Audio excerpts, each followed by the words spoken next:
This is I Pierce the Toast. I'm Sean. And I'm AJ. Let's make some toast.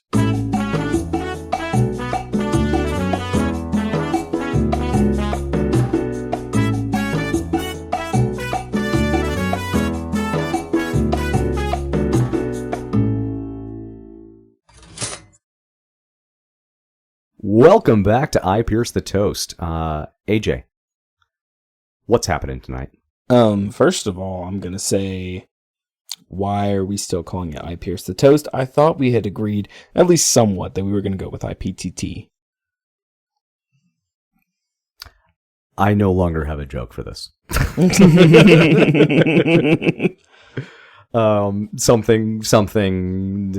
Reasons why I refuse to call it IPTT. Oh, okay. Okay, I mean, that sounds about right to me. Good. That's what we're doing this week. That's where my mindset is. So, Toasticles today, or I guess tonight, the Oscars are going to be playing. It's exciting stuff. And what did you... Now, it's not the film that we're discussing this week, but what did you watch this week? I watched The Whale, and it was phenomenal. Of course it was. I mean, Brendan Fraser, what do you... I would expect nothing less from Brendan Fraser. Oh, yeah. I will say that as a man that struggles with his weight problems and watching this movie, it's a little terrifying, but it was such a beautiful movie. I highly recommend seeing this. So, not to get too deep into the Oscars, but do you have a favorite for tonight? Is it The Whale, or do you have a different favorite? See, here's the thing. For a little bit, I was wrestling back and forth on whether or not it would be Austin Butler for Elvis, or whether it would be Brendan Fraser for The Whale. After watching The Whale last night, I have to say, I think Brendan's going to take it, but Austin did win the Golden Globe, so I don't know. Nice. So that's your best actor pick. Yeah, best actor. Best film, I hope it goes to The Whale, but I mean, it could go to anything at this point. Honestly, unless the Academy is going to go a wildly different direction than what we've seen from some of the other award ceremonies, I see it going to everything, everywhere, all at once. Yeah, that's what it looks like. So, but let's not spend too much time on the Oscars. Please enjoy them tonight. God knows, AJ and I will. Oh yeah. Oh yeah. But AJ, to get us started this week, I have a very important question for you. What is that question? What would you be willing to sell your soul for? A Klondike bar.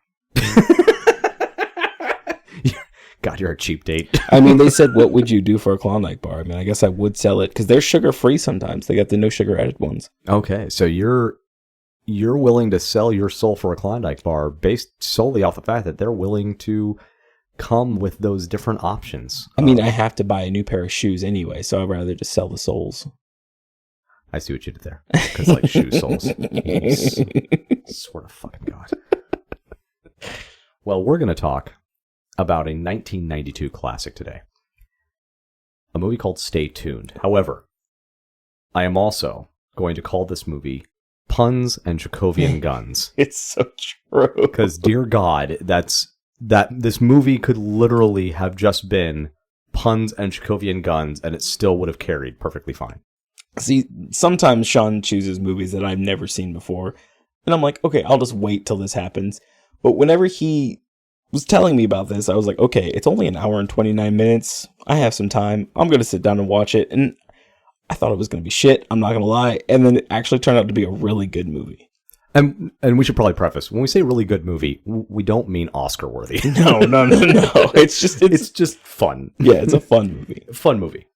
So the film was directed by Peter Hyams? Hyams? I don't know. Peter H. Yams. Peter Hyams. And already we're getting into our fun facts, and I love this. So, AJ, you've seen the film. Yes, I have. I want you to imagine the finished product, and now imagine if it had been directed by Tim Burton. You know, I can kind of see it, especially with some of the cast. Like who in particular? I mean, Jim Jeffries. I mean, he was in Beetlejuice. Oh yeah, I don't think I even have him down for Beetlejuice in my list of his credits. Yeah, when we sat down and watched it, I recognized him from Ferris Bueller's Day Off, but my girlfriend was like, I don't know where I recognize him from, and I was like, well, he was in Beetlejuice, and she's like, oh my God, that's it. Oh God, yeah, that's a good point.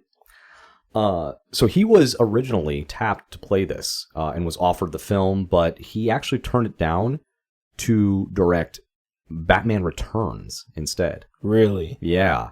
So, and we're going to see a lot of this. We're going to see a lot of directors, performers, producers that decided to embrace other projects instead of going with this film. So really, they just were like, "This is not the one for me. This is not the feel. This is not the vibe." I'd say a lot of them did. And I don't know if maybe Tim Burton's decision not to sign on with this film may have influenced some of the other individuals who also decided not to sign on with this film.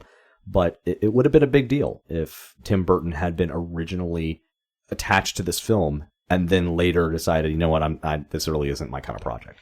Do you think maybe that's why? I mean, when I was watching the movie, I was like, I don't recognize a lot of the people in this movie. Do you think that's why there wasn't like some big names attached to it? Well, I recognize almost everybody in this film, but I'm going to caveat that with most of the people that I recognize from this film were stars from the 70s and 80s. Yeah. So these are stars that, unfortunately, this film was probably the kind of the winding down of their career.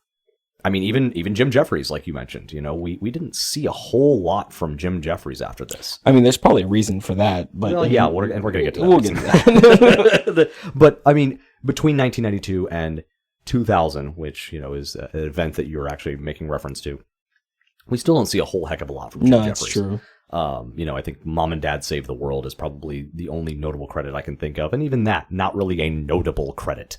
All right, so Peter Hyam, whatever his name, that's probably disrespectful, but you know what? We don't know your name. he directed it. Who wrote it?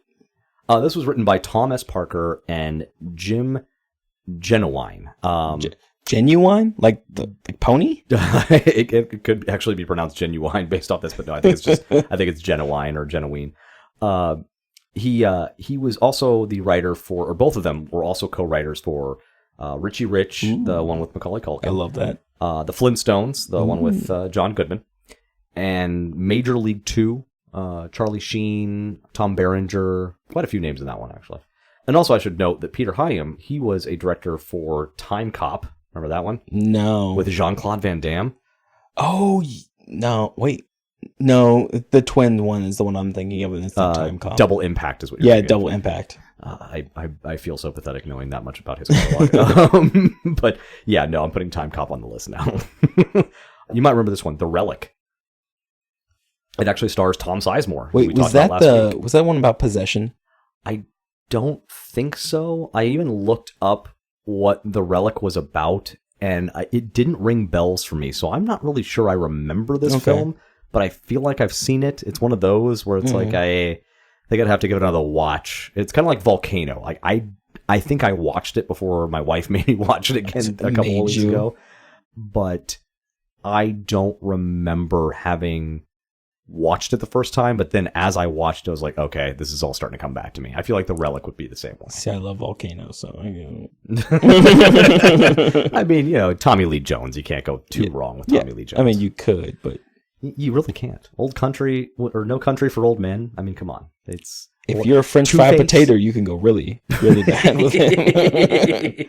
Oh wait, no, that's a Tommy Lee Jones. No, I was about to say, are you quoting Billy Bob Thornton? Billy Bob Thornton, but what's the movie? Fucking Sling Blade. Sling Blade. Thank you. God, no, yeah, that was Billy Bob Thornton, not Tommy Lee Jones.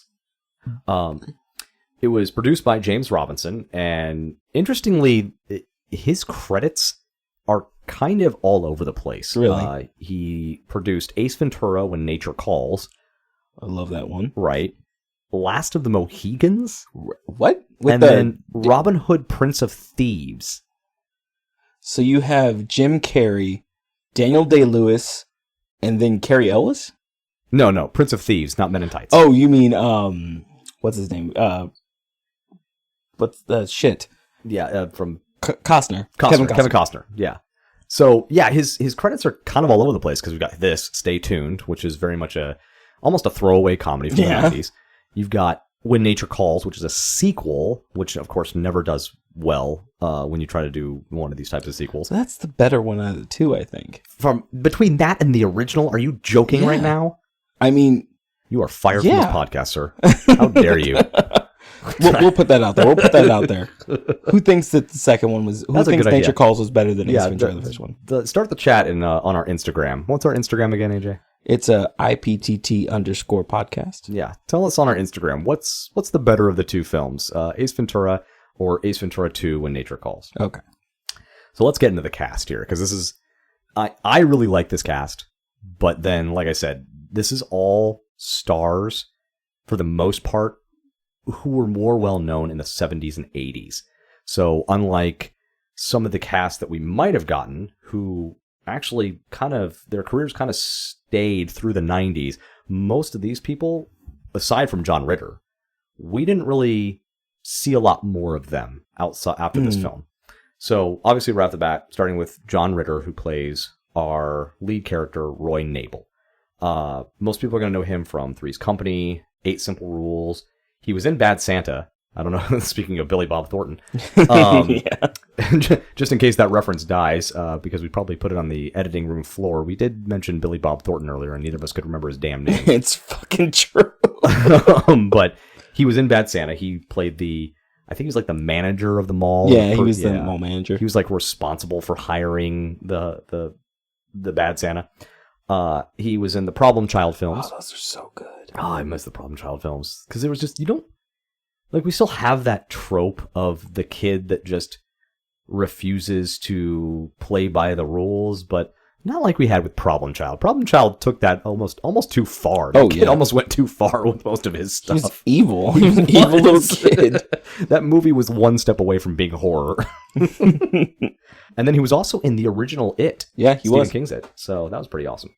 And we should note, John Ritter did pass away in 2003. He was actually pretty young, unfortunately, but incredible performer, very well-known comedian. I think he was also in an episode of Buffy. Do you remember this one? I don't actually remember. I think he was like a robot or something. He starts dating Buffy's mom. Oh yeah, he's dating Buffy's mom. Yeah, and he's like super nice, and then she thinks that there's something wrong with him. But then, like, anytime the mom's not around, he's being super aggressive. Yeah. God, because I remember his skin, like she hits him in the face or something, and his skin starts peeling off his face. Oh God, I must have missed that scene. Yeah. Oh my God, that's awesome. Next, we have Pam Dauber, who plays Roy's wife, Helen Nabel. Mostly, we're going to remember her from Mindy, from Mork and Mindy. Mm-hmm. And then she was also on several seasons of a show called My Sister Sam. I'm not super familiar with it. One. I wasn't either, but I was going through her credits, and she's got quite a few, but it's a lot of, TV appearances and things like that. And I was looking for things that really would have stood out, and honestly, there wasn't a lot outside of Mork and Mindy. That's what I was looking at the other day whenever me and my girlfriend were watching this. I was like, she is a very, very beautiful actor. Like, why wasn't she in more stuff? Like, why wasn't her career more prevalent? I agree. I'm not really sure. So, getting into one of our first fun facts that's kind of interesting about this. Originally, Dan Aykroyd was the producer's choice to play Roy, okay, John Ritter's character. I could see that, honestly.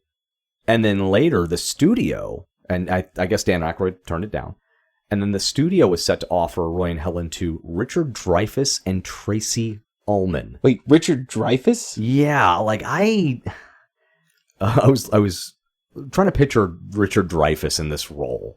He's a much more kind of older. I hate. We're talking about from Jaws, right? Yeah. Yeah. And I hate using this word because by the 90s, we're seeing him in things like What About Bob? Or, and to me, he was just more of a miserly character. And to me, he would have played better as the older next door neighbor. Yeah. But even that would have been too small of a role for him to be filling in a movie like this. So I just did not see where the studio thought that would go with Richard Dreyfuss.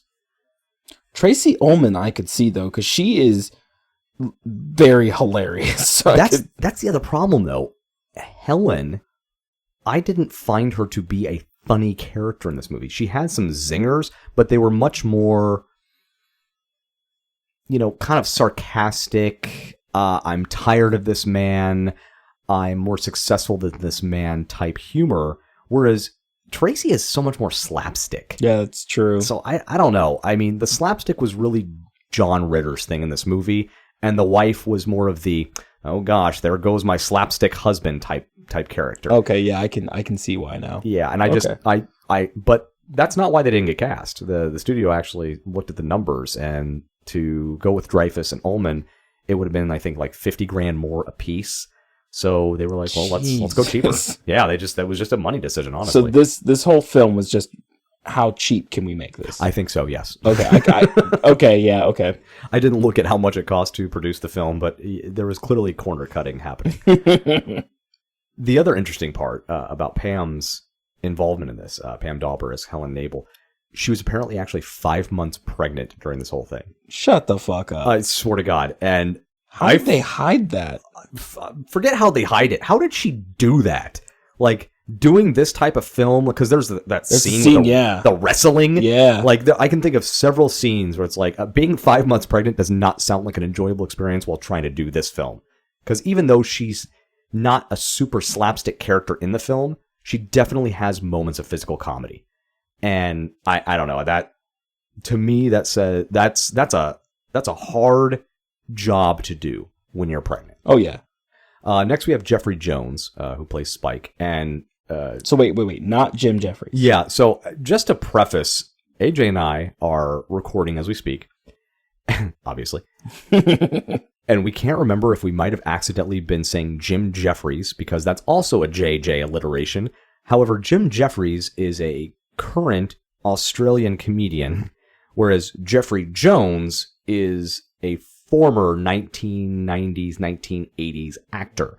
So just so we're clear, everything we're about to say and everything we've been saying is about Jeffrey Jones, not Jim Jeffries. Because there's some things that are in Jeffrey Jones's career and his personal life that we don't want to attribute to an Australian comedian. That's right. Yes, we do not want Jim Jeffries catching hell for the actions of Jeffrey Jones. So, getting into Jeffrey Jones, who plays Spike, obviously he's most notably known for his role as the principal and the main antagonist, in Ferris Bueller's Day Off.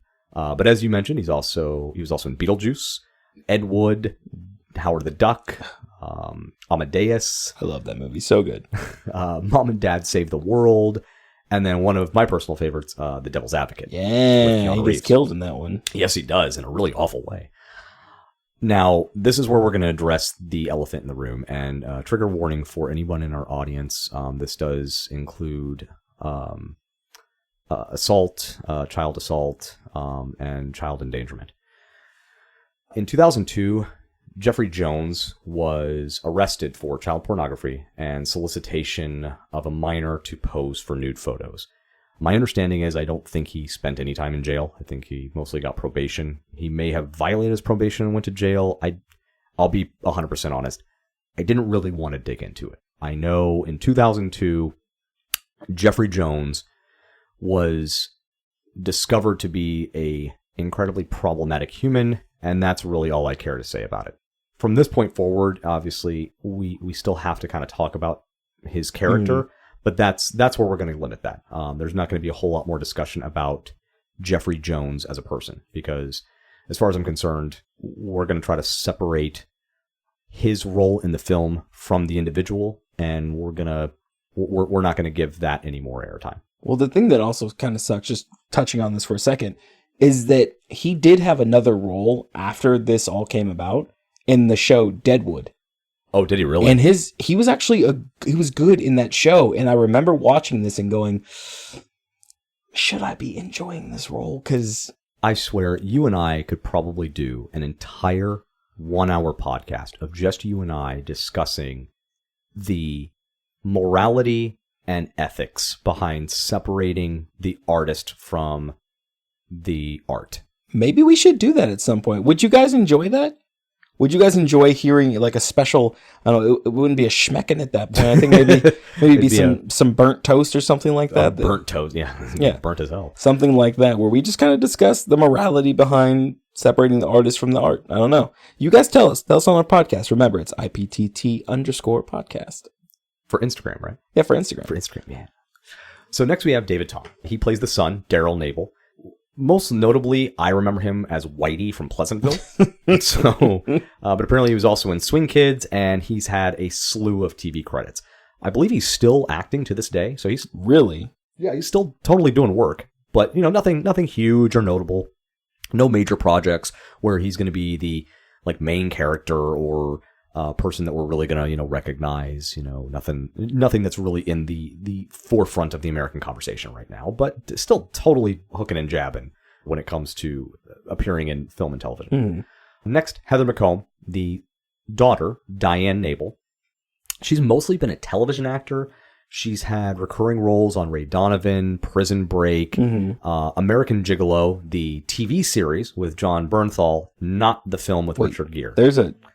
I didn't know that either. Yeah. Really? Yeah, I didn't. And also, for it to have John Bernthal and never to have heard of it, I mean, we're talking about The Punisher here. How is that not something? How did this not happen? Right? How is that not a more well-known thing? But yeah, apparently she played a recurring role in that as well. Okay. Next, we have Bob Dishy, who plays Murray Seidenbaum. He was in Along Came Polly, Don Juan DeMarco. That's a good movie. Oh, yeah. Jungle to Jungle, and The Whackness. I know. Honestly, Jungle to Jungle is not listed as one of his primary credits. I was like, no, you think I'm going to leave that out? Screw you. We're putting Jungle to Jungle in there. Such a good one. Next, and I got to say, after having to do the whole Jeffrey Jones nonsense, I'm actually really excited to talk about this person. Yeah. Because next we have the incomparable Eugene Levy. The bushy eyebrows man himself. That's right. He plays Crowley, and it's interesting because we're going to get into this a little bit as we talk about the film, but we've seen these several iterations of Crowley in television, film, literature, and there's always kind of this thread that's kind of common to any time this character is portrayed. And I'll get into that a little bit later, but I think, he also does an amazing job playing this character. But for anybody who's not familiar with Eugene Levy, he was the dad in every single last damn American Pie film. Not every single one. Which one was he not in? Shit. I think he was in every single one. Never mind, you're right. He was even in those really awful offshoot American Pie films that didn't awful. even... okay, I'm sorry. That one where it's not even the original main cast, and it's just like the kid who's apparently like Stifler's little brother trying to start a film porn thing. One. Oh god, it's terrible. Just awful. He's the dad in Schitt's Creek. He was in SCTV. He had a small role in Multiplicity, and I had completely forgotten about it. As what? So it's super small. Basically, he shows up on a site where Michael Keaton is trying to build a house, and I guess he's like the concrete guy. Just some random guy. Yeah, he's the concrete guy, and he's late, and so Michael Keaton like throws him into the truck and like puts the truck in reverse so that the car starts just rolling backwards to tell him to get the hell off the site.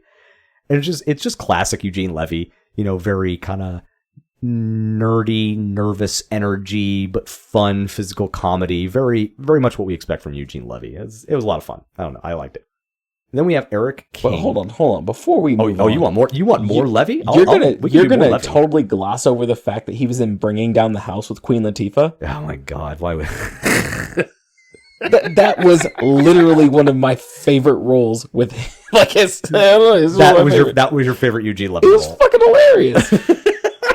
God, he kept speaking in like quote unquote hood terms to her. I don't know. Hilarious. I guess I just get tired of that old trope of let's take awkward white male and put them with street savvy person of color. Because what's that other one with Steve Martin?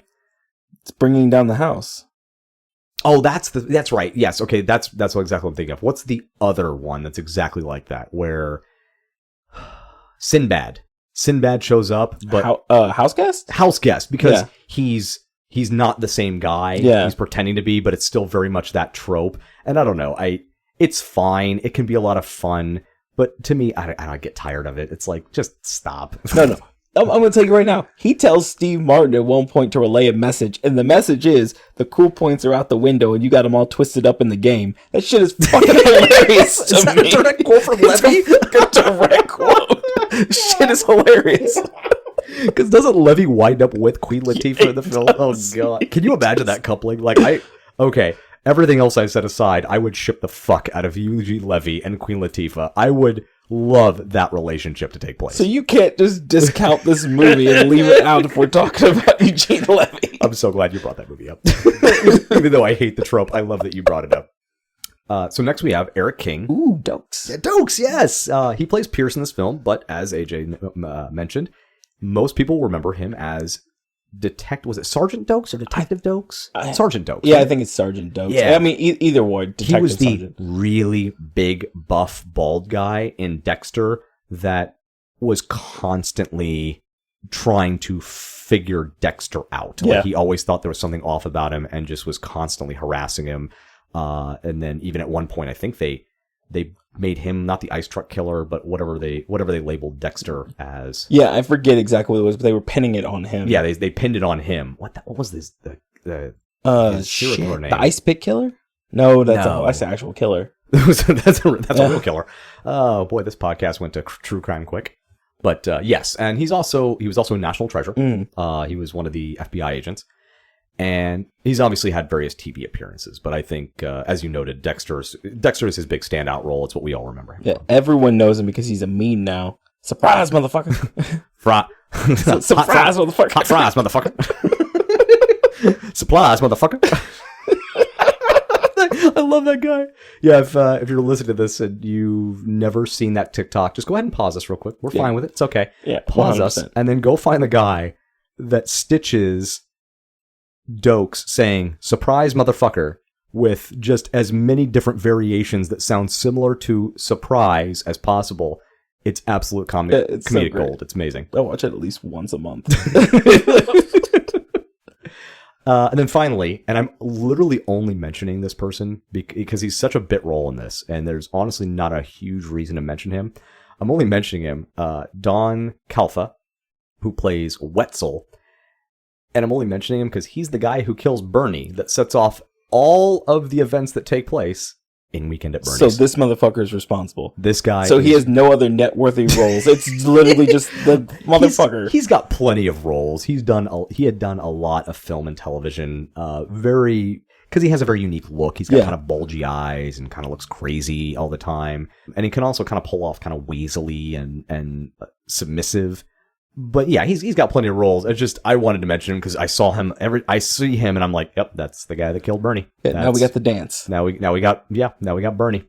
But he did unfortunately pass away in 2016. Oh, okay. But yeah, he had a pretty good long life. So before we get into the plot, I have to note this. I found one and only one source that makes mention of this, and I don't believe it for a second. It makes absolutely no sense. Okay.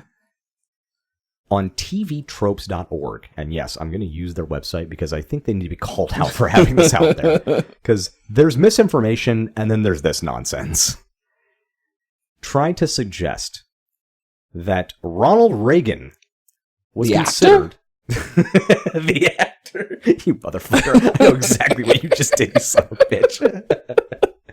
Ronald Reagan, yes, the actor, and also, in case anybody's unaware, former president of the United States, was considered for the role of Spike. Bullshit. Right? God. So not only am I calling bullshit on this nonsense, for anybody that actually writes or works for tvtropes.org, if you want me to believe that Gipper was going to be doing a John Ritter film, I'm going to need some fucking receipts. I'm going to need those receipts also because you're never going to put him in this type of role when you realize the character that Spike is. Oh, God, true. Why the fuck would he do that? I didn't even think about that.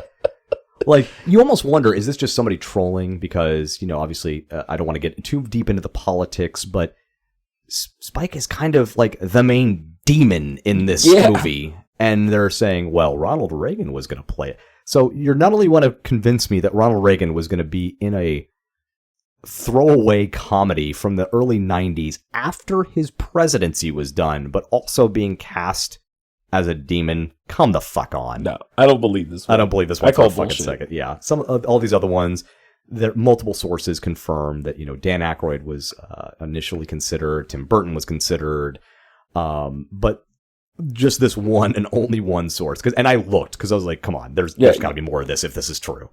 Because that would have been hilarious. That would have been an awesome fun fact. But you know what? I'll include it anyway, just to debunk, because I'm calling bullshit. So did he say he was going to be a part of this?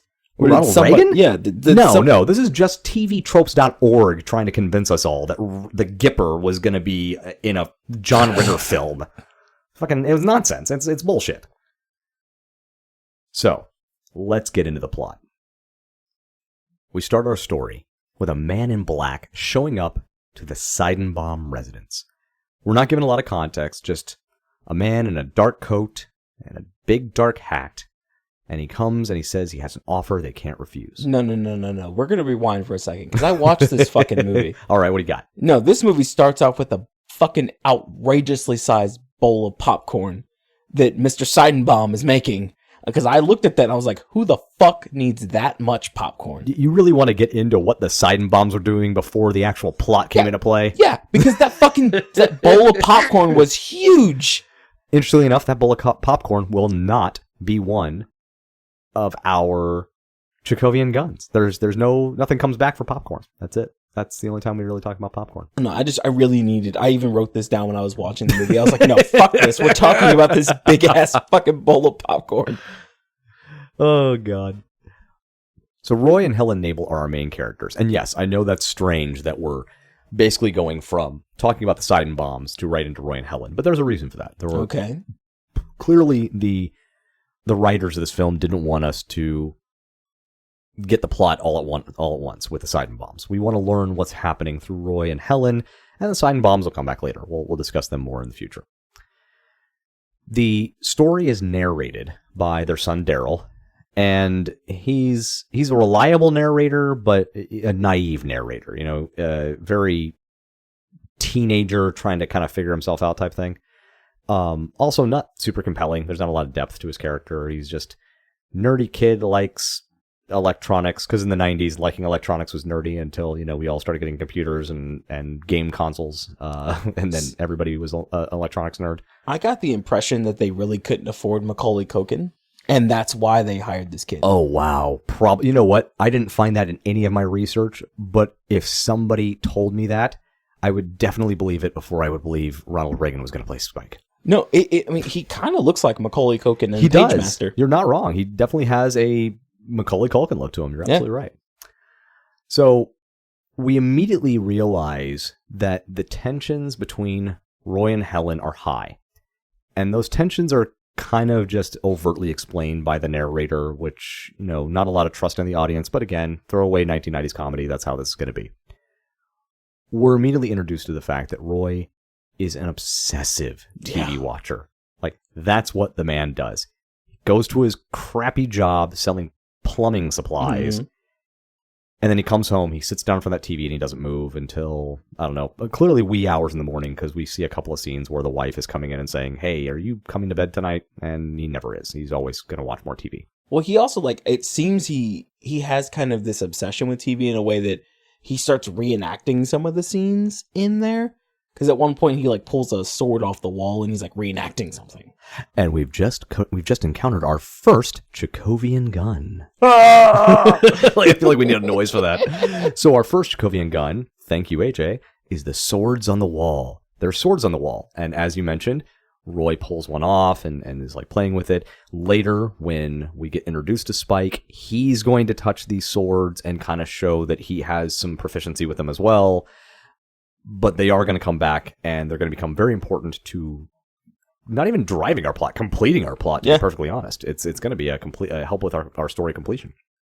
At one point, the tensions between Roy and Helen become so hot because she's trying to communicate, and it's just not working, that she takes a trophy, which I didn't look at what the trophy was, but I have to assume, based off what we learned later, that the trophy was for fencing. Does that seem like it would be plausible? I forgot exactly what it was. I remember looking at it, but then like the way that she threw it, I was more obsessed with because it was more like a softball throw. I was like, oh yeah, that's probably how they met. Oh, maybe, yeah. Met in college, like in sports. Yeah, that's what I was thinking. Because we do find out later that Roy was fenced in college. Yeah. But she throws a trophy at the TV, destroys the TV, right? So already and if you're listening to this right now and you're thinking, God, we're moving kind of fast into this plot, aren't we? Yeah, that's 1990s TV. Yeah. We didn't take 2-3 hours in the 1990s to explain a plot. That was a very rare thing for a studio to do if they had the money, like with Titanic. Mm-hmm. Most of the time, like we said, we talked about a $50,000 difference between going with Dreyfuss and Ullman versus the actors that we wound up with. That's what studios were doing. They were trying to keep the cost low, and the more film, the more money. Yeah, if you keep the runtime low. Keep that runtime low, and keep it at a nice hour and 20 or hour and 30 minutes, 120-minute runtime. That's a good spot to be in, right? That's what these throwaway comedies were all about.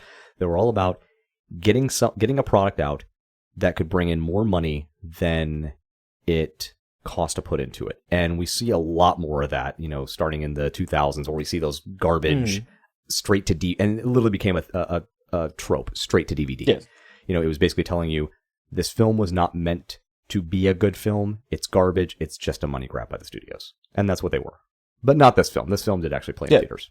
I do have to say, though, before she actually breaks the TV, because you skipped over something that was kind of a big point. Oh, hit me. When he's watching TV, she's trying to have a conversation with him, and the reason that he's not paying attention is because there's some sports on, and they were in double overtime. And it's funny because the interaction between the two of them is she's trying to talk to him, so he pulls her to the side, and he's like, look, I want to talk to you about something very serious. I mean, don't get me wrong, that scene was funny, but it wasn't super integral to the plot. But yes, go on, because this is a good scene. The reason that it needs to be said is because me and my girlfriend had a fucking talk about this shit on what would happen if this ever was to be said. Oh, if any modern day man said this to his wife, dear God, it's like that TikTok where the man says something. It's usually women making these TikToks, and the man will say something, and it's something super egregious. And then the next scene is the woman in an interrogation, and they're like, so you killed him? Yes. Yeah. And you maimed him? Yes. And you tore out his heart? Yes.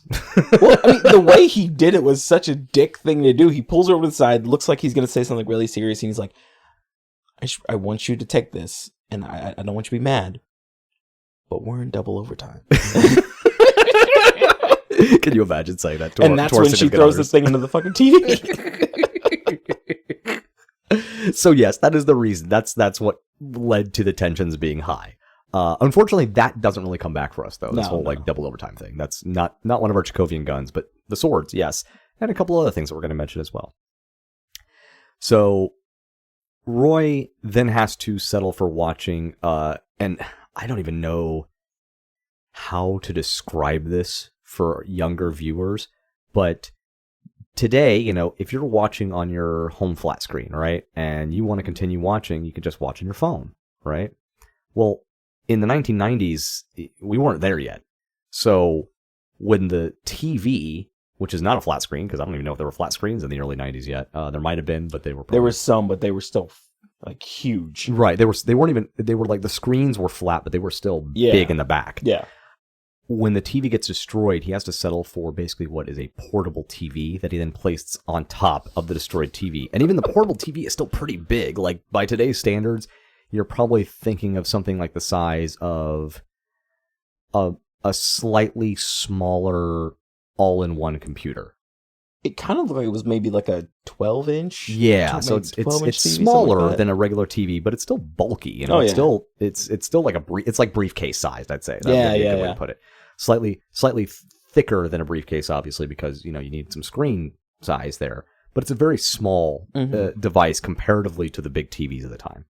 So now he's watching on this thing because, again, this is a man obsessed with television, right? If it's sports, news, movies, TV shows, he's watching it. He wants to consume all the media, which in the 1990s was probably reasonably possible. Try that today, see how that works out. But that's where, while he's listening to this, he hears about the Sidon bombs and what he finds out that they've, quote unquote, disappeared. we kind of call back to the Sidon bombs, and we're gonna keep bringing back the Sidon bombs, at least for a while. But that's how we kind of start to get into our plot, and it's shortly after that the doorbell rings, and there's our man in black, Spike. Yeah. So Spike comes in, and Spike is a salesman, and he has a very exciting offer for Mr. Nabel. Spike has a very fancy remote, and the buttons are like glowing, and they're moving around, and it's making little beeping sounds. Very cool looking remote, right? And in the 1990s, I should preface that would have been very cool. Oh yeah, 100%. Yeah. Now it's like very basic remote. Why the hell would you want that?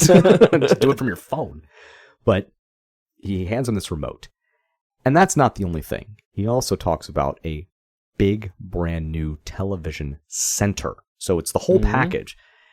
And then on top of 40 that, inches. 40 inches. Yeah. And then on top of that, there's also a bunch of premium channels. AJ, how many channels are there? It was over 666, wasn't it? It was 666 Was it channels. 666 channels. Because of course. Yeah. So this man is offering him 666 channels, a dish that's going to go in the backyard to, provide these channels, a big brand new TV, and a remote that can control the entire experience. Really just give him the full breadth, right? And Nabel says no, which was like super surprising at first. It's like, okay, like even if there was a cost associated, but he, like I said, he only sells plumbing supplies. His wife, however, she's super successful though. They live in a pretty nice house. Kind of feeling this is something he could afford, and he doesn't really seem like the kind of character that takes his wife's feelings into consideration about how things might go. I mean, think about what just happened. She just broke his other TV. Maybe he's afraid that she was going to break this one too. Oh, that's a good point. Yeah, maybe. But it doesn't take much swaying. As, Spike is like, okay, fine, whatever. As he's leaving, he turns around and says, did I mention free trial? Boom, TV's in the living room. Well, he said free, so maybe it did have to do with cost.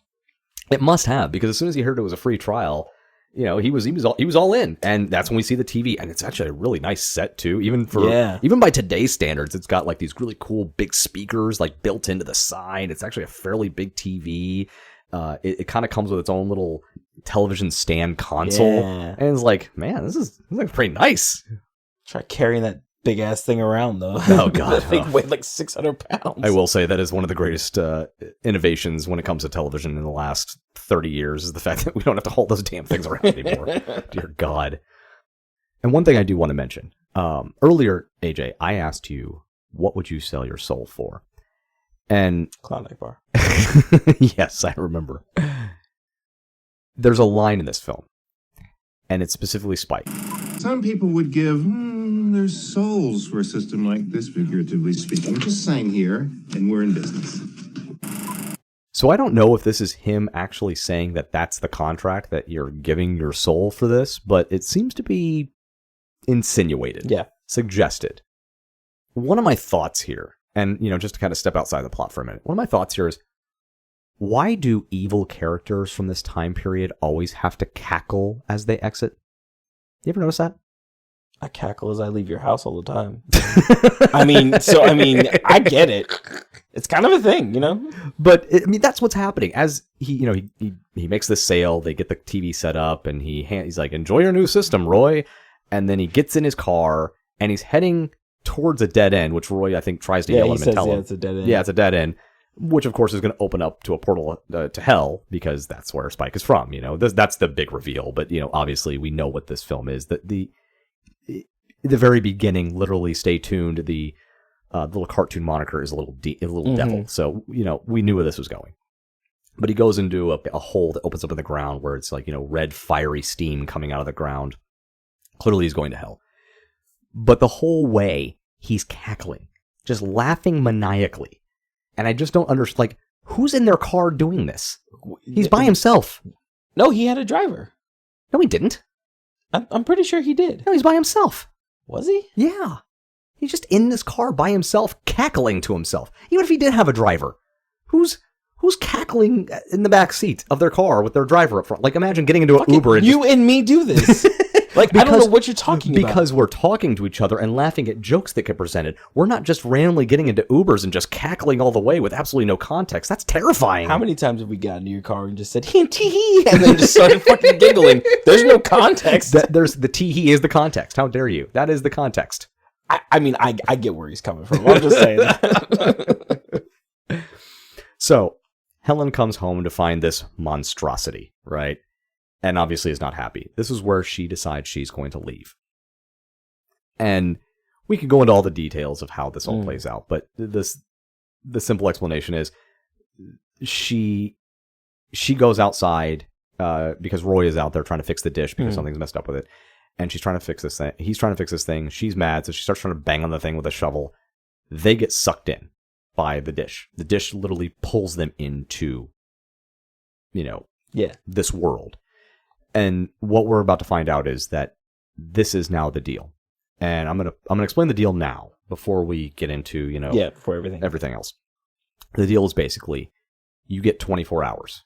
Once you're sucked into the dish, you have 24 hours to survive. You don't have to escape, you just have to survive. If you survive, they call it redemption. It's literally, even though this is very much a throwaway film, they did try to interject some of the mythos behind demonology and angelology here. So they call it redemption if you survive the 24 hours, and obviously if not, it's damnation. Yeah. Your soul belongs to, what they're later going to refer to as the one discerning viewer.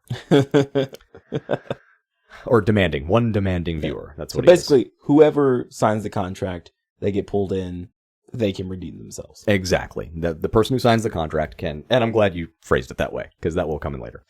But whoever signs the contract will be sucked in. They have 24 hours. If they survive, they get to live. So Helen and Roy are now starting their TV journey, and they're on a game show. While they're doing that, and we're going to go back to Helen and Roy in a minute, and we're going to follow along their journey. But now we're going to go to Hellvision Studios, which is where all of this kind of command center plays out as far as the demon characters that are kind of watching this all go along and making plans and ensuring that they create the programming for that one demanding viewer, and also ensure that anyone who is participating never makes it to the end. It looks like the fucking creepiest boardroom on the face of this planet. I think that's what they were going for. Yeah. It was, the aesthetics were kind of neat, very demon, but also very, 1980s Wall Street boardroom. Yeah. Yeah, with even the little sign on it. Yeah. The progress. Absolutely. So we're introduced to Hellvision Studios through Eugene Levy, again, playing Crowley. And he's giving a tour to Pierce, Eric King, and just kind of walking around telling him about how the whole thing works. And, and he's the one who starts to explain how the souls have the 24 hours. And he says it's like, I think his exact line was something like, it's our treaty with the other side, because, from their perspective, they're demons and the other side is angels. Before we get into it, I will note that they show the name board with all the names on it and all the little dots going across. And on the name board, there's an office message saying to remember that Tuesday is Saddam Hussein Appreciation Day. Just kind of thought that was a fun fact. Like, I didn't catch it. I found that online, and then I went back and I looked. I was like, oh yeah, there it is. That's relevant for 1992, I guess. Yeah, sure, why not? I mean, this is not really going too far in the plot or anything like that. But whenever they introduced Pierce, I thought Pierce is going to be this really big character. And he really serves no fucking purpose. No, not really. There is somewhat of a purpose, I would argue. I would argue his purpose is to egg on Spike. Because without Pierce there, making Spike think that his job or his existence might be in jeopardy because there's now a hungry young go-getter who is looking to take his spot over at the first chance he gets, it might not push Spike into some of the more drastic measures that he participates in. I mean, he was just a fucking intern, and he was just a dick the entire time. He was. No, yeah, it makes no sense. Like, what intern walks in and is like, so I'm going to be the CEO now? Like, what the fuck? Like, what the fuck is this? I just thought that in a movie that's unbelievable already, that was like, All right, so I'm gonna suspend my realism for a second because that shit would never fucking fly. Well, that's how it works in hell, is you can go straight from intern to company owner in like a matter of seconds. That's just how that plays out. We also find out on the board that this is what happened to the Sidon bombs. Because Spike is showing the Sidon bombs. Like, that's the first, like, kind of glimpse we get into how this whole TV thing plays out. And he's showing what could be if, the Nables don't survive. And it shows Murray with his wife, and they're in what appears to be Japan. Yeah. And then his wife gets crushed by Godzilla. He doesn't say Godzilla, I guess. Yeah, probably because for, copyright purposes or whatever it is for film. But yes, he doesn't say Godzilla. Just giant lizard, I think is what he says. So we get a little bit more time in this boardroom before we're going to get back to the Naples. Mm. And the one last thing that we kind of have to kind of close out, because, there's a little bit of formula happening here. And Crowley, Eugene Levy's character, brings up, nobody's ever survived, well, except that one time, right? Because, Spike tries to say no one's ever survived, but then Eugene Levy's like, well, what about that one time? Kind of insinuating that it was Spike's fault that this one person or one couple or whatever it was survived the 24 hours. Spike doesn't like hearing that. So Spike sends Crowley into the programming. Because it's that simple. He takes out his remote with this really cool, like, little flippy thingy. Yeah, it's like if you've ever played Assassin's Creed. Yes! It's like the knife that comes out. It's just like that. Right? So it just shoots out of his sleeve and it, like, spins around and grabs it. Yeah, it's cool. So he does that. One. Do what? You want one? For the remotes that we don't use anymore? Yeah. So he pulls out his remote and he uses that to send him into the programming. So we see that these remotes, I think that's kind of our introduction, that these remotes have a lot more power than meets the eye. Yeah. That they're not just ways to control a television per se, but they can also maybe control some things around television when it comes to all this. So before we get back to the Naples, I feel like we should just get all of this out of the way right now. Yeah. Okay. You know what I'm about to say? Yeah. Okay. Let's get it all out of the way. The first part of our joking reference to what this film is, puns and Chekhovian guns. Let's just get the puns done. Let's just get it done. They're all right? so great, though. We're just going to get through it. All right. And we're just going to be done with it. No, we're not going to talk about it anymore. We'll make a little bit of reference, but yeah, let's just get through the damn puns. Very first pun we see. Even back when Roy first gets the TV and he's clicking through. But all of these appear throughout the entirety of the film. So I'm not going to add a whole lot of context here or tell you when they appear in the film. I'm just going to say these came about in the film either as Roy watching the TV or the kids watching the TV or... It's just playing in the background. Just playing in the background or at the very end in the end credits, I think they just had some left and decided to just try to get through them all that they could. So here we go. Puns, and more puns. 3 Men and a Baby from 1987, plus Rosemary's Baby, 1968. 3 Men and Rosemary's Baby.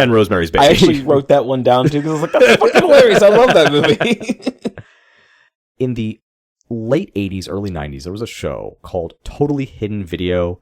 It was kind of like Candid Camera or Punked, really any of these, like, let's just videotape a thing happening and play a prank, right? So they decided to rename this Sadistic Hidden Videos. Yeah. Because why not? That's fucking hilarious. She's like, you guys. Yeah, because the guy is basically telling her that her husband died. And then when they do the reveal, she's like, oh, am I on Totally Sadistic Videos? She's so happy about it. The first television show that Roy and Nabel find themselves in when they get sucked into the TV is called You Can't Win. I didn't really find any exact like-for-like thing here. I think it was just supposed to be a generic late 80s, early 90s TV game show similar to something like Pyramid. Yeah, because the way they spun the chairs around. Exactly. Yeah, that was my thought too, because they did that on Pyramid, yeah. So I don't think there was anything that was called You Can Win or anything. If there was, I couldn't find it. But I think the joke was just supposed to be you can't win because the premise was likely to be that you didn't win, that you just die. Lifestyles of the Rich and Famous with Robin Leach. Autopsies of the Rich and Famous. Love that one. If you remember the Maxwell commercials from the early 90s where the guy is sitting in the chair and his, I wrote that one down. You remember too, that yeah. one? Yes. And his butler brings him the tape and puts it in, and like because they're trying to say that the sound is so great that it'll blow you away. Yeah. Only slight variation here is the guy's head comes off. Fantastic. And it's called Max Hell instead of Maxwell because, of course, we have to pun it. Northern Exposure from the 90s. Northern Overexposure. 30-something becomes 30-something to life. So instead of a show of just being in your 30s, it was a show of it's like you're going to jail. Being in prison. And they were all just sitting there like knitting and talking about like window treatments for the bars. Silence of the Lambs. This one's my favorite, and I think a product you could actually market. Silence of the Lambs from 1991 becomes Silencer of the Lambs, which instead of a film is a mask product to put on your kids to shut them up on road trips. And the dogs. That's Silencer of the Pets, and it's sold separately, AJ. Yeah. I was like, we need these for our dogs, 100%. A Leave It to Beaver-esque 1950s show called Meet the Mansons. Interestingly, they didn't go into that one too much because it was just trying to show that the kid's bike got sucked in. Yeah. But I think the insinuation there was that, instead of it being a neighborhood of, nice people like the Beavers, it's, the Manson family. Yeah. Different strokes, but instead of the original 80s sitcom with Gary Coleman, it's literally two old dudes having strokes. It wasn't Different Strokes, though. What was it? It was Different Strokes. Was it? Yeah, they just called it different. They just also called it Different Strokes. Yeah, I thought about that too because like they didn't even change the name; they just changed like what takes place. Wayne's World from Saturday Night Live becomes Dwayne's Underworld on Saturday Night Dead. Yeah, I love that one. That I don't know the the Dwayne's Underworld okay, but Saturday Night Dead felt phoned in. Like you literally just changed Live for Dead. How dare you? I think that's come on. Who's in the fucking writer's room? Get out of here. The Exorcist plus 80s Jane Fonda workout videos becomes The Exercises. The Exorcisist. Yeah. Now let's do some head spins. This one was weird because a lot of these other ones are puns on stuff. This one was Yogi Beer. Do you remember this one in the movie? I remember that one. I was like, what the fuck is this supposed to be? It was just the kid. Yeah, exactly. I think it was supposed to be like maybe making fun of root beer. I'm not sure, but a kid starts drinking it and he starts acting exactly like his dad, who's kind of appears to be somewhat of a gross, misogynistic, abusive husband type in a wife beater. And so it was just like him. So the kid like burps and says, "Give me another one, babe." It's like, this isn't really a pun. This is just kind of fucking weird. But I think ultimately that one was just making fun of products that are marketed to children to make them feel like adults, I think last week we talked about the baby. Yeah, the baby, the Barbie dollar day. Baby dollar day. Yeah, the Barbie dollar days where we also talked about, the babies that can go to the bathroom or that you can feed and do all that. I think it's just making fun of that idea of adults marketing products to children that make them feel like they're more like adults. So I think that's where that was coming in. The Home Shopping Network, of course, becomes the Home Shoplifting Network. They don't really go into that at all. They just say, the Home Shoplifting Channel. That's it. I'm waiting for you to see my favorite one. Is it the Driving Miss Daisy? No. Okay. Because that's the next one. Driving Miss Daisy becomes Driving Over Miss Daisy with Spike in the driver's seat, which was weird, but all right. And then we get to the credits, and this is when they just start rattling. Like, it was like they wanted to put all these in the film. Yeah. They didn't have a place for them, and so they said, screw it, let's just rattle these off at the end. And what I'm going to do here is, I'm not even going to tell you what they're based off of on these last ones. I'm just going to say them. Oh, no, there's one that I'm fully going in. Oh, you can feel free to go into them. I'm not going to offer context. So for our audience, feel free to write us in. Tell us if you recognize all these. Beverly Hills 90666. I Love Lucifer. Golden Ghouls. Yes, this is the there one it is. for sure. That's my favorite fucking one. Golden Girls is my favorite show. And I got so excited when I saw that. I was like, yeah, Golden Ghouls. I'd watch it. Murder She Likes. Oh. Facts of Life. Support. Fresh Prince of Darkness. Unmarried with Children, which that one I was a little insulting. I thought it was funny. What is demonic about not being married and having kids? Like that's just. I mean, it's the 90s. Think about it. Yeah, it's the 90s. And then this one, which I didn't understand this one as a kid, and now I saw it, I was like, oh, okay, that's kind of messed up. David Dukes of Hazzard. I didn't get the joke, I'm not going to lie. David Duke is a prominent member of the white supremacist movement. Oh. Yeah. So, oh. Yeah. So, yeah, when I saw that, I was like, oh, yeah, I don't know. Like, even in the 90s, I don't know how prominent of a figure he was. Like, he's fairly well known now because he's made several political office runs, in addition to it being very well known about his relationship with the KKK, his, beliefs on white supremacy. So I'm not really sure why they decided to include that one, but yeah, in the 1990s, I had no idea what that meant. I didn't get it. Yeah, so that's the context behind. I guess I will give context for that one because clearly it's obscure in a weird way. It's like all the other ones just kind of took general ideas, like Fresh Prince of Darkness, Fresh Prince and then Prince of Darkness. They just kind of mashed two kind of known literary ideas together, or a common TV show with a literary idea of the Prince of Darkness, or a Golden nickname. Girls. Golden Ghouls. Ghouls. Yeah, just changing a word. But David Duke, that's so specific. It's like literally calling out like one specific dude. One writer had something to do with this. Probably. So, let's get back to the Naples. So back on the game show, Roy and Helen have won the game and are finding out where they're going on their fantasy vacation. And the only reason I bring up this, even just to get us past the game show, which was, of course, You Can't Win, is they're spinning a wheel, and the wheel says door number 1. It has 3 options. Door number 1, and then also door number 1. Yeah. Which I just love. There was one damn door. I want to know what's behind door number 1, so. Right? Let's find out what's behind door number 1. So they open this door, and I don't even know if this is even a thing anymore, but it was TV static. That's what it looks like. Yeah, and to me, it felt like they just put TVs behind shit and then put that on there. Probably, yeah. That's what it looked like. Or, I mean, hell, maybe they did some green screening. I'm not sure. But yeah, but it was TV static, which I don't know. That was kind of nostalgic for me. Like, wow, you don't really see TV static anymore. Now, if a TV is on a channel where it's not doing anything, it's just a blue screen. It's just blue screen. Yeah, so that was kind of cool. So the next channel they get sent to, so they go through the static, and the static sends them to the next channel. So already we're getting an idea of what this static is. It's a way for them to go through channels. But because it's a early 90s throwaway comedy, Crowley's going to come on a little later, and he's going to explain that to us just very intentionally and let us know exactly that's what it is. But it's pretty obvious this is the conduit for which we can move between channels.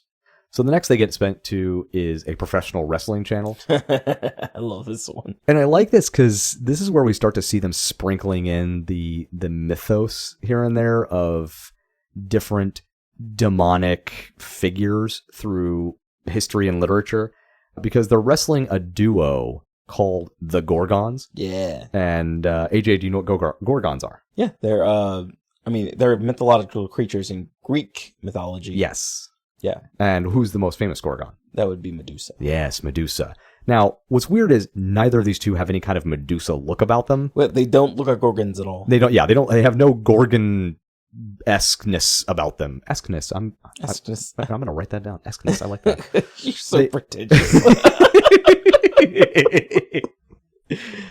I have a podcast where I'm talking about stay tuned. I don't think I'm allowed to be pretentious. I think my pretension card has been revoked. So they wrestle these two, but I noticed something. I don't know if you noticed this. Did you notice John Ritter's arms in that spandex? No. Like, he obviously had a little bit of belly going on, and for the role, that kind of makes sense. He's a couch, back then I think we called him couch potato. Yeah. Right?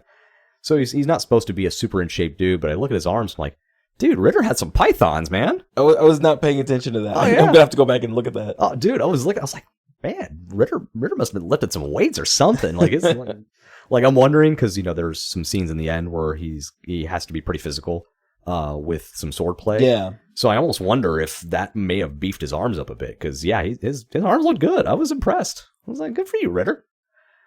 So they go back and forth, and obviously the Gorgons were probably going to win, but then they did kind of a classic 80s, 90s trope here. One of the Gorgons rips out Helen's hair, which, of course, the only thing that's important to a woman is her hair. Apparently, that's what they say. That's how that works. So, of course, this gives her the motivation to kick the shit out of both of them and win the match. Well, it's like she does the classic 90s, 80s trope again, where she like moves out the way and one person hits the other one, and it's very. Oh yeah. They clearly weren't trying to revolutionize television here. They were like, let's just stick with what works. She'll rip out the hair. She'll realize her hair is ripped out. She'll say, "My hair," and then she'll win. That's what we'll do. I think the budget was probably used for the channel that follows the next one anyway. Yeah, I think you're right. Yeah, especially based off of the scheduling of that particular piece versus the rest of the film. Yeah, I think you're right. It's like they decided to do that channel, which we'll get to here momentarily, and then built the entire rest of the film around it with whatever money was left. Yeah, they're like, let's spend all of the money on this particular sequence. It's a good sequence. I like it. Well, it's a great sequence. I think they did a phenomenal job. So, of course, they win the match, which means they're now going to hop channels again. So a hole opens up behind them in the middle of this wrestling ring. And again, it's that television static. They fall through it. Next channel. So the next channel is Northern Overexposure. Fun times. Where Roy and Helen actually encounter Crowley. Because, as you remember, Crowley was sent by Spike into the programming. So now Crowley is there, and he's trying to survive too, because we kind of find out from context clues of the dialogue that's about to happen between these two that Crowley there's kind of two schools of thoughts when it comes to demons in literature. One is that they are separate creatures. Another is that they are former humans who are the undead. In this case, I think we're kind of looking at them as former humans that are now undead, because Crowley kind of makes this comment suggesting that the cold is not great for dead flesh. Yeah. He says cold's not good for a stiff. Yeah, cold's not good for a stiff. Yeah, I think that's the exact words he uses. He's digging in the snow and he's trying to find something. And then he discovers one of those little static things, right? And that's when he, kind of just gives the audience explainer and just tells us exactly what these are. They're conduits between channels. You can use them to go to a different place, right? Pretty basic stuff. Wolves start to attack, so they have to go hide in a little shack that's nearby. And it's like a little fishing shack. Yeah, it looks like a little the thing where you cut the hole in the friggin' ground and try to fish through it. Ice fishing shack. Thank you. Yes. That's what I just said. Wait, did you say ice fishing? Yes. Oh, I didn't hear the ice. I'm sorry. I thought you just said fishing shack. Ice fishing shack. Yes, absolutely correct. Yes, ice fishing shack. So it's within this that Crowley tries to help them a little bit, and you can kind of see that there's a developing cooperation between the Nables and Crowley, because now they have kind of a common enemy, Spike.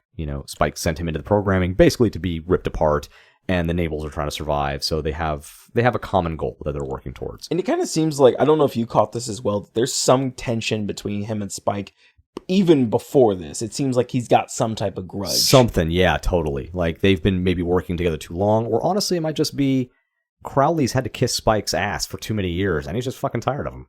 I'm not sure. But yeah, I agree. Yeah, there's definitely a history there that's kind of in the subtext of what's happening.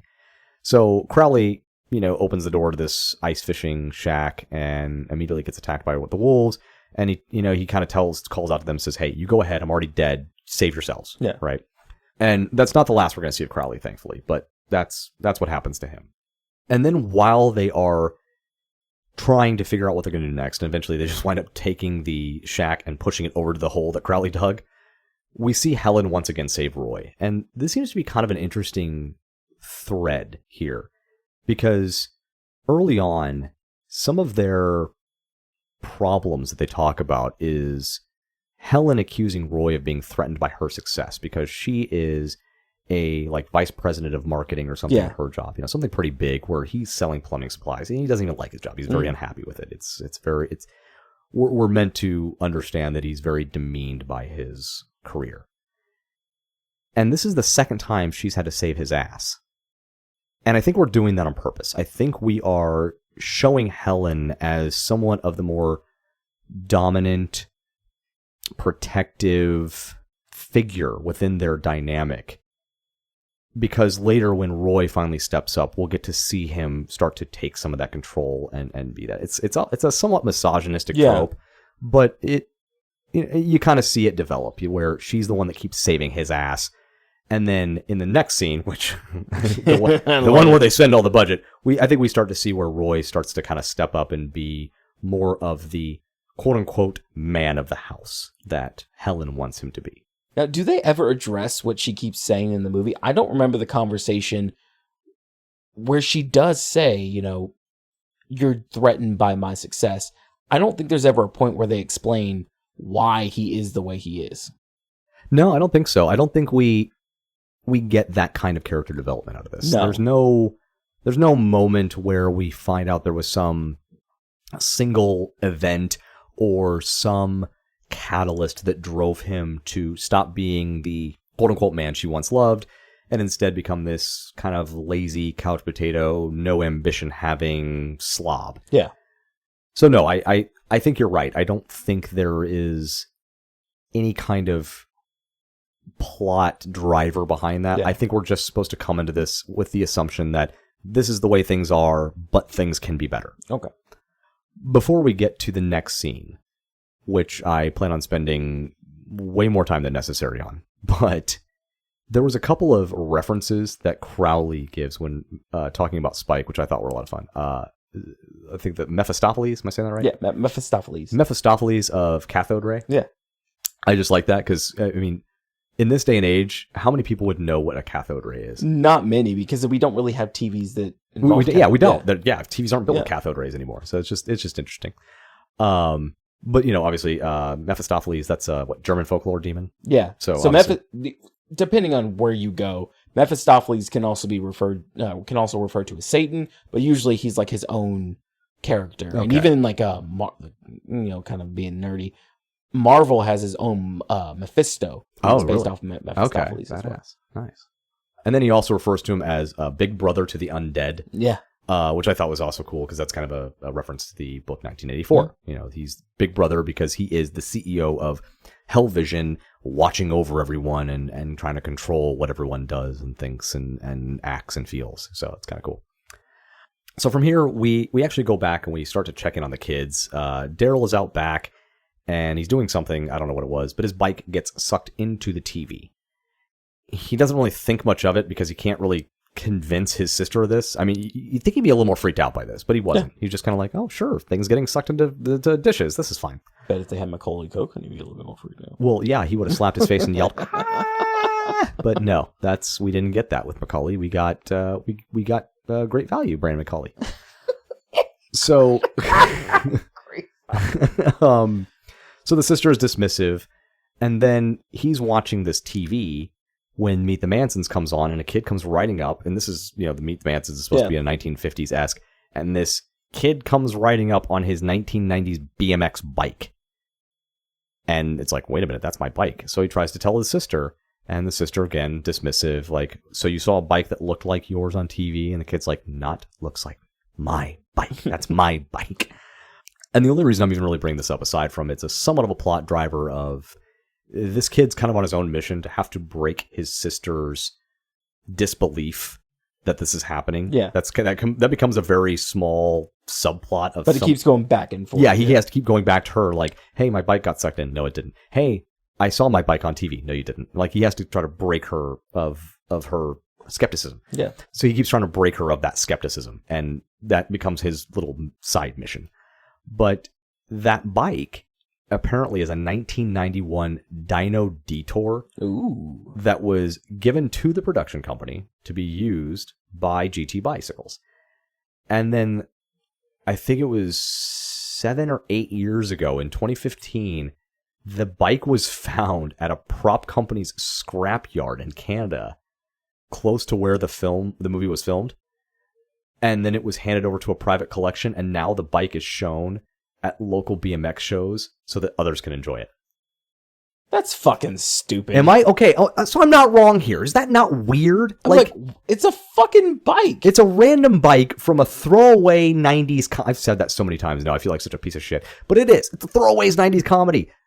Very few people probably even remember this film, yet they're holding onto this BMX bike as if it's like the fucking... Holy Grail. Like it's the door from Titanic. Like, what the fuck?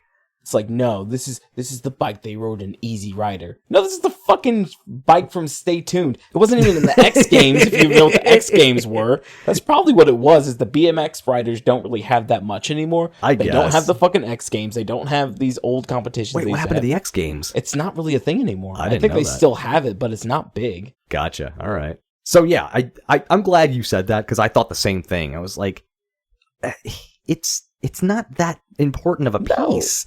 I can understand somebody having it in their private collection who's just a big fan of the film, but having it shown at local BMX bike shops, I mean, I think maybe you're right, though. I think there's an argument to be made for the fact that there's just not a lot for the BMXers anymore. So what else are you going to show in your BMX bike shop if you don't have, some of these more obscure pieces like this? The bike from E.T., I get that. But if someone brought me a bike and was like, hey, this is the bike that they used in Jumanji at the beginning of the movie, I'd be like, I don't fucking care. Like, was there a bike in the beginning of the movie? Yeah. Okay, so there you go. I didn't even remember. Exactly. Like, who gives a shit, right? This Right. is stupid. I don't care. So, here we go. The next channel. The Tom and Jerry cartoon. Yeah. Yes. I love Favorite this sequence of the whole movie. I love this entire sequence. So, Roy and Helen are now mice. And the kid before, Daryl, the son, as he's watching TV, he's kind of gotten these hints like the bike and, some things that have been said that he was like, that sounds odd, right? This is where he flat out realizes that his parents got sucked in the TV. Yeah. And it's because, as a mouse, Helen is sitting there talking to herself and saying, you're not a mouse. You are Helen Nabel. You have 2 beautiful children. And she says even her address. And then she flips out the book of the kids and their mice. And their mice too. So this animation sequence started production 6 months before the filming of any of the rest of the film took place, which is crazy to me. And that's why I think you're absolutely right. I think they put all the money into this cartoon sequence because it's so elaborate. It's a really well done sequence. It is. Too. It's good. It's actually good animation because I think they had Chuck, what's his name, helping, didn't they? Chuck Jones. Because I think he's the one who supervised the animation. Oh, did he? Yeah. Oh, okay. So, Chuck Jones of Bugs Bunny / Merry Melodies fame. Which is why you kind of hear the Porky Pig theme. Exactly. Yeah, okay. Because, he was signed on to this. So, I think there's something to be said for that. This was a big part of why they wanted to make this film. They thought this was going to be the big selling point, and it definitely is the gem of the film. Oh yeah, but it just seems like there's so much else around it that was kind of phoned in, But basically, they're both mice now, and they're in a house, and they're being chased by a robot cat. The funny part about the entire thing is they start playing along with the classic animated sequence tropes. Like there's some food that's out. There's some donuts is a big thing, and so he's like, it's like smelling it, and so it's he carrying smells it, and him. he's like floating up, and she's pissed. Like Helen's pissed off about it. And then it's just funny. There's a lot of tropes that go into it, which plays into how they actually get out of this. The running away and leaving behind a cloud of them shaped figures in their absence, like all the fun little cartoon tropes. So of course Daryl is watching all this, right? And again, he goes up to his sister to try to assuage her skepticism. And once again, she dismisses him. I believe she calls him a puss head. Yes. I thought that was an odd term as well. Yeah, that was an interesting choice. Puss head. I don't even want to delve into that. Nope, we're good. Let's move on. So on this channel, they kind of get separated. So they do find like the mouse hole is one of these conduits with the static. And they're driving, trying to get away from the cat. Roy takes a sharp turn. Helen goes through the conduit. You're not going to skip over the whole them fucking committing ridiculous murder on this cat with its first life. Oh God, no. Oh wait, the first life. Oh, you're talking about where they fucking push the goddamn toaster? Yeah. That was fucked up. It was a little dark, yeah. So they get the cat in the bathtub. First off, the cat's a robot. Why did it not electrocute the second it touched the water in the first place? I don't fucking know. It doesn't make any goddamn sense.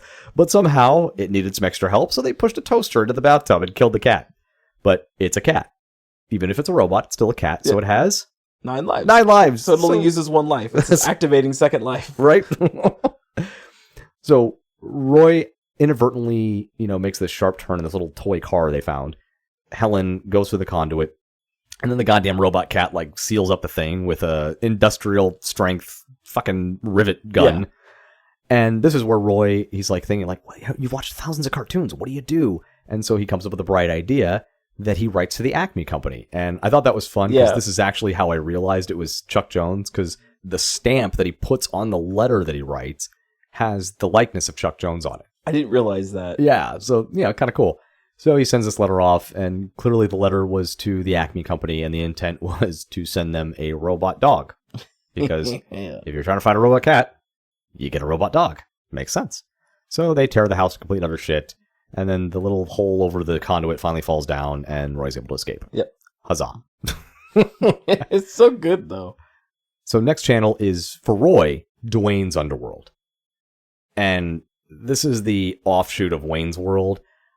Apparently, they actually wanted Mike Myers and Dana Carvey to cameo themselves. Yeah. As, Wayne and Garth, and I think it's Dwayne and... I don't remember what the Garth character's name was, whatever the heck it was. But they were busy actually filming for Wayne's World, the original. So this came out before the movie came out? I think it did, yeah. Was Wayne's World that big of a thing on SNL? I mean, it was fairly popular on SNL. I think the films actually gave it more of a push than anything else. Because, we saw things like Stuart Smalley was on SNL, and the film was awful. Or Pat was on SNL, and the films were awful. But Wayne's World actually, commercially, I think, did pretty well. So well, they obviously made a sequel. Yeah. I don't remember Wayne's World being that big of a deal on SNL, but I also didn't watch a lot of it when I was that young. But I remember the films being huge. So, I think the films really kind of took the character to, new levels. I thought that they were just parodying this because the movie was out, and so they were parodying the movie. No, apparently not. Apparently they were just parodying the Saturday Night Live thing, and that's why they called it Saturday Night Dead, because that's what it was supposed to be off of. That's okay. That's actually pretty interesting. I like that.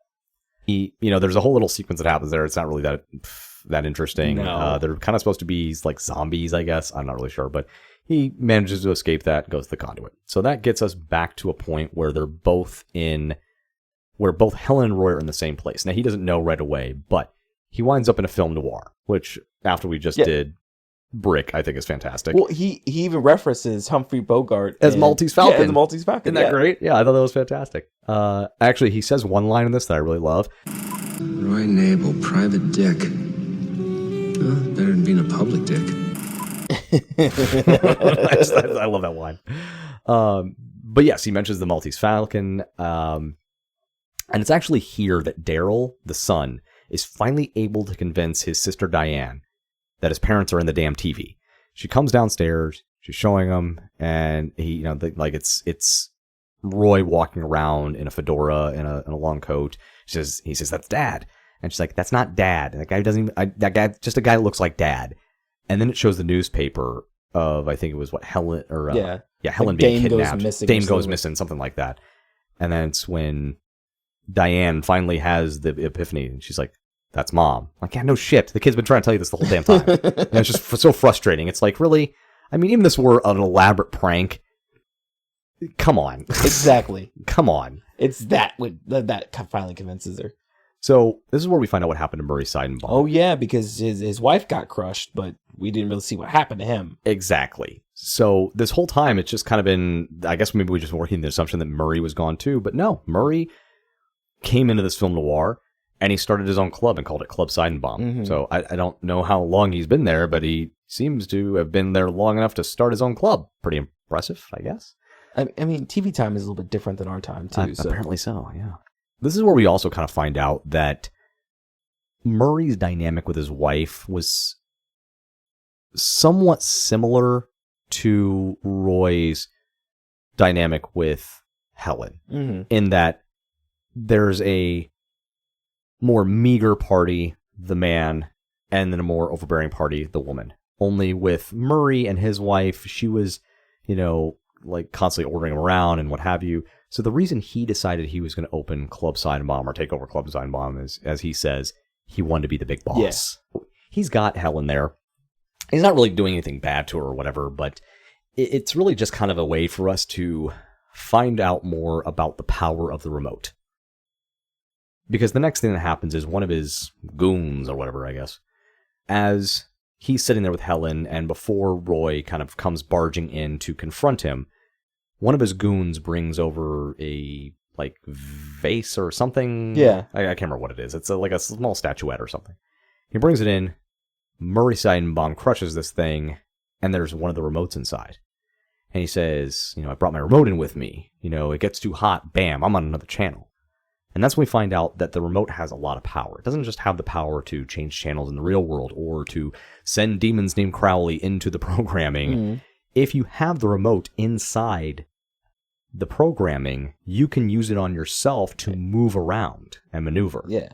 So the remotes are very powerful, from a mythological standpoint within this world that we've found ourselves in. These remotes wield some pretty significant abilities for the holder of the remote. So Roy comes in, confronts Seidenbaum. They kind of have a back and forth. It's not really super confrontational because Helen kind of steps up all looking good in her, film noir dress. And so they kind of have this rekindling or whatever. Well, I mean, there's kind of a standoff between her and Roy as well, because she's like, oh, now you decide to show up. Right, yeah. So it's not really this, big showdown between him and Murray Seidenbaum. Murray is really just a catalyst to get us to the next thing, because 5 seconds later, Murray gets capped. Yeah, he does. Yeah. Guy comes in and says, hey, Seidenbaum, and, freaking shoots the place up. Which is funny, because at some point, Roy shoots the guy that's doing the shooting, and the bullets are still flying. Did you notice that? Yeah. Like, what the fuck? You just shot the guy. How are there still rounds coming down range? I mean, I thought there was a bunch of people that were shooting back and forth in that. I thought it was just the one guy that was just like with the 2 machine guns just firing around. I have to go back and watch it. I can't remember that. And I don't even know what they were. I think they might have been Tommy guns, but I couldn't tell you without going back and looking again. But yeah. So, Murray's sitting there and he gives them the remote. Which it's funny because they get to use that remote one time. Did you notice that? Oh yeah, they do, because the next one is the next one. That's kind of it for that remote. Yeah, they get to the Marquis de Nable, which I thought fucking hilarious. Yeah. They get to the channel where they're in the French Revolution, and clearly Roy is been cast within this channel into the role of a French aristocrat who is now an enemy of a former French aristocrat who's now the enemy of a people, giving a little French Revolution history there. Oh, yeah. Because why the fuck not? With everything else we've done on this goddamn podcast. But they get there with the remote, use the remote to change the channel, and then as soon as they get there, there's a carriage coming up behind them. They both have to scatter. The remote gets left in the street and gets crushed. Yep. One freaking use. So it's like, this very powerful device that could really change the course of what we're trying to do here. Gone. Right. Done. So getting into this French Revolution show of the Marquis de Nable, it's a lot of fun because we now get to see John Ritter in drag. Yeah. You also get to see Crowley again. That's true. And Crowley's going to make a reappearance too. But first we have John Ritter in drag, and they're kind of trying to figure that out because he's looking down. It's funny because there's a moment where Helen's like, you have breasts, Roy, and he looks down, he's freaked out, he's like, oh, good, they're not mine. So then, like you said, Crowley shows up, and of course we have to keep making boob jokes because that's where we're at now. And Crowley's like, horizontal boob or vertical boobs, nice choice. Fucking Eugene Levy, I love you. So Crowley kind of tells him, hey, look, he explains what's going on. It's the French Revolution. You're an enemy of the people. Lay low. You don't have much more time. And this is something I noticed in the film, which is kind of weird. They keep talking about how like Roy and Helen are now nearing the end because we keep kind of going back and forth between the channel and the executive room at Hellvision. And they're suggesting that Roy and Helen only have like an hour or like 15 minutes left, and they're just kind of clicking down the time. The weird part was Roy and Helen's timeline surpassed Murray's before Murray died. Did you notice that? I was wondering about that. I really don't know. Maybe it harkens back to the contract thing. I don't know. Right, and we're going to get to that. So that's a good point. And I thought about that too, and I was just curious what your thoughts were, because I saw that and I was like, how did this other person that we know that was still in the programming, how is his timeline lagging behind? You know, it's like, I know time works differently in TV land, but not that fucking differently. Anywho, so Roy and Helen, they sit down for a nice romantic French meal because, you know, when in revolutionary France. And then a couple of French guards come up and they start hitting on them because if we're going to put John Ritter in drag, the only way to make this more fun is if we also have a guy hit on him. So they're like hitting on him, and then he like tries to touch John Ritter's hair, and of course we do the classic 90s thing where John Ritter stands up and the hair is still in the guy's hand. So now we know he is the Marquis de Nebel. I knew that. I knew that. I do like the one line by the guy. I would have given you chocolates. I was like, so he was trying to risk it all. Oh yeah, he was like, I feel like he was still kind of in it. Like, you know, if you put the wig back on, we could just forget this whole we're good thing. about this. So it's nearing the end, and the kids have been watching this the whole time. They finally find them on there, and they realize that he's about to be beheaded because the whole thing is, you know, the little voiceover announcer of the show from the standpoint of the people who are viewing the TV are talking about how tune in where Marquis de Nebel is basically going to lose his head. Yeah. Right. So the kids are panicking, and within the show, the French are bringing him up to the guillotine to be beheaded. Crowley is trying to console Helen and let her know, I'm sorry, this is the end. There's nothing I can do here. You know, he's about to die. And I should probably take us back a little bit. At the very beginning of the movie, you know, we talked about the Macaulay Culkin stand-in guy, the son, Daryl. We talked about how he was kind of a quote-unquote electronics nerd, and the way that is presented to us as the viewers is he gets this stuff together to basically hijack televisions in his local area. I didn't understand how that was working. I don't understand how either. How the fuck is he doing this? I guess, you know, I guess it's just for anybody who didn't have cable and they were only using dishes. Yeah, he was like broadcasting the signal. I guess, yeah. Well, I also don't understand how he was hijacking it. Like, you know, it's one thing to be able to get on a channel that doesn't have anything on it. Like, you know, that experiment you used to do with your radio, like once upon a time where you like broadcast through a radio station that was just static. Yeah. But you couldn't do it to stations that were established. So I don't really know how he was doing that either. But the kid was able to basically hijack any televisions within like a 5-mile radius and produce his own content on the channel, both visual and audio. Yeah, in the beginning it was just he was trying to sell freaking videos of his sister kissing her boyfriend. But yeah, right. An odd situation. Because why not? So it's with that skill set that Daryl sets about trying to send a signal into the dish, because he figures if it can take his parents, it can take a bike, it can take a signal. So he sets about trying to do this, and that's what saves them ultimately. Daryl gets in, and he's like, you know, Dad, it's me. And God. Yeah, you know, Daryl, or John Ritter's character goes, Daryl, my God. And of course, all the French people are like, what? Wait, what? God? So Helen plays along, and she's like, oh, yes, God. Right. So, you know, the other like they're trying to help Daryl understand, like, tell the infidels to release him. And so then the two kids are like, what's an infidel? Like, is that the most important shit to be concerned with right now? Holy fuck. So, you know, he puts on his deepest God voice and he says, release the Marquis. You, the weenie in black. You, dork. The one at the wheel. Yeah, you. Release him. I am the voice. And then it spitters out because, you know, he's not really I don't know what he's doing, but he just breaks shit. Yeah, exactly. Oh, because he kept saying he had to pull so much power, or what have you. I don't know. I want to know how the fuck he was doing this, because I was watching him build this thing, and I was like, "What the fuck is going on here?" Plugging random shit into other random shit. I got the world's largest freaking jumper cables, right? And also, why was he still like? He went and stole power from his neighbor's house. I don't understand. It's like what the fuck? I don't understand it. The whole thing, the way this playhouse is ridiculous.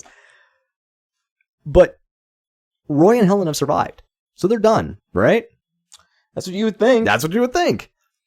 And of course, Spike is in Hell Vision. He's freaking out. Pierce has come up and he's, antagonizing Spike.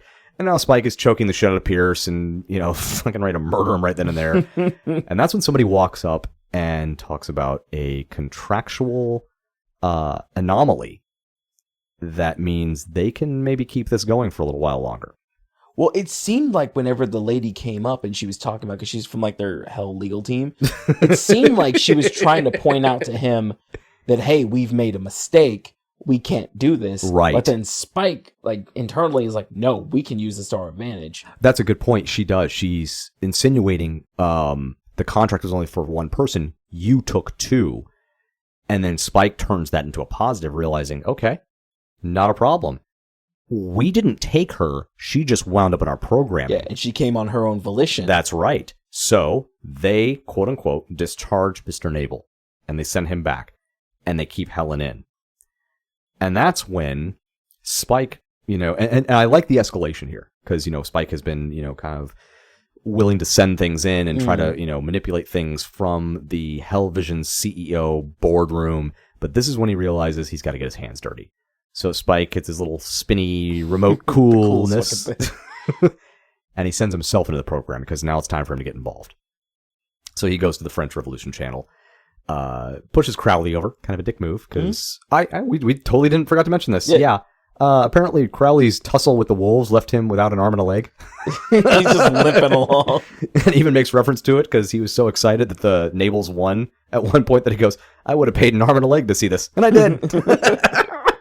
Oh, classic Eugene Levy. So Spike shows up, pushes over Crowley, grabs Helen, and takes her to an old Western channel. Oh no, you're not gonna skip over the What fact did I skip over? that this man had the world's longest fucking cloak. I forgot in the fucking world. It was because you could tell he's supposed to be like the Grand Inquisitioner or whatever they were called. You could tell that was kind of the role that he's playing within the French Revolution. And yeah, that coat was ridiculous. It was like fucking hanging off the stage. It was like all over the place. It was practically covering the stage. Oh god, that was great. I don't know who the costume person on this film was, but nice choice. I like it. Well done. Well played. You trolled us all. So Spike grabs her, takes her to an old Western, ties her to a wagon on a train, and then we find out that the wagon is also full of TNT. Yeah, because why not? Let's big finish.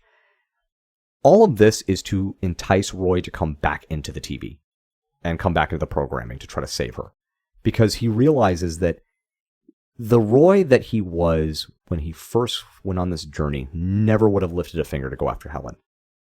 But now he realizes that this situation has reinvigorated his love for his wife and his can-do attitude. And he knows Roy will come back in. Because I think he even mentions it, something about like because he's a sap or because, true love conquers all. Obviously he's skeptical. Just playing it up a little bit. But yeah, he absolutely believes that Roy will come back in. And Roy does.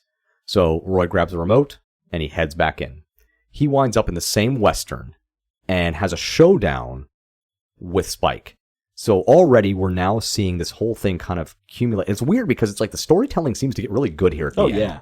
It's weird. Like up until this point, it's been very punny and very whatever.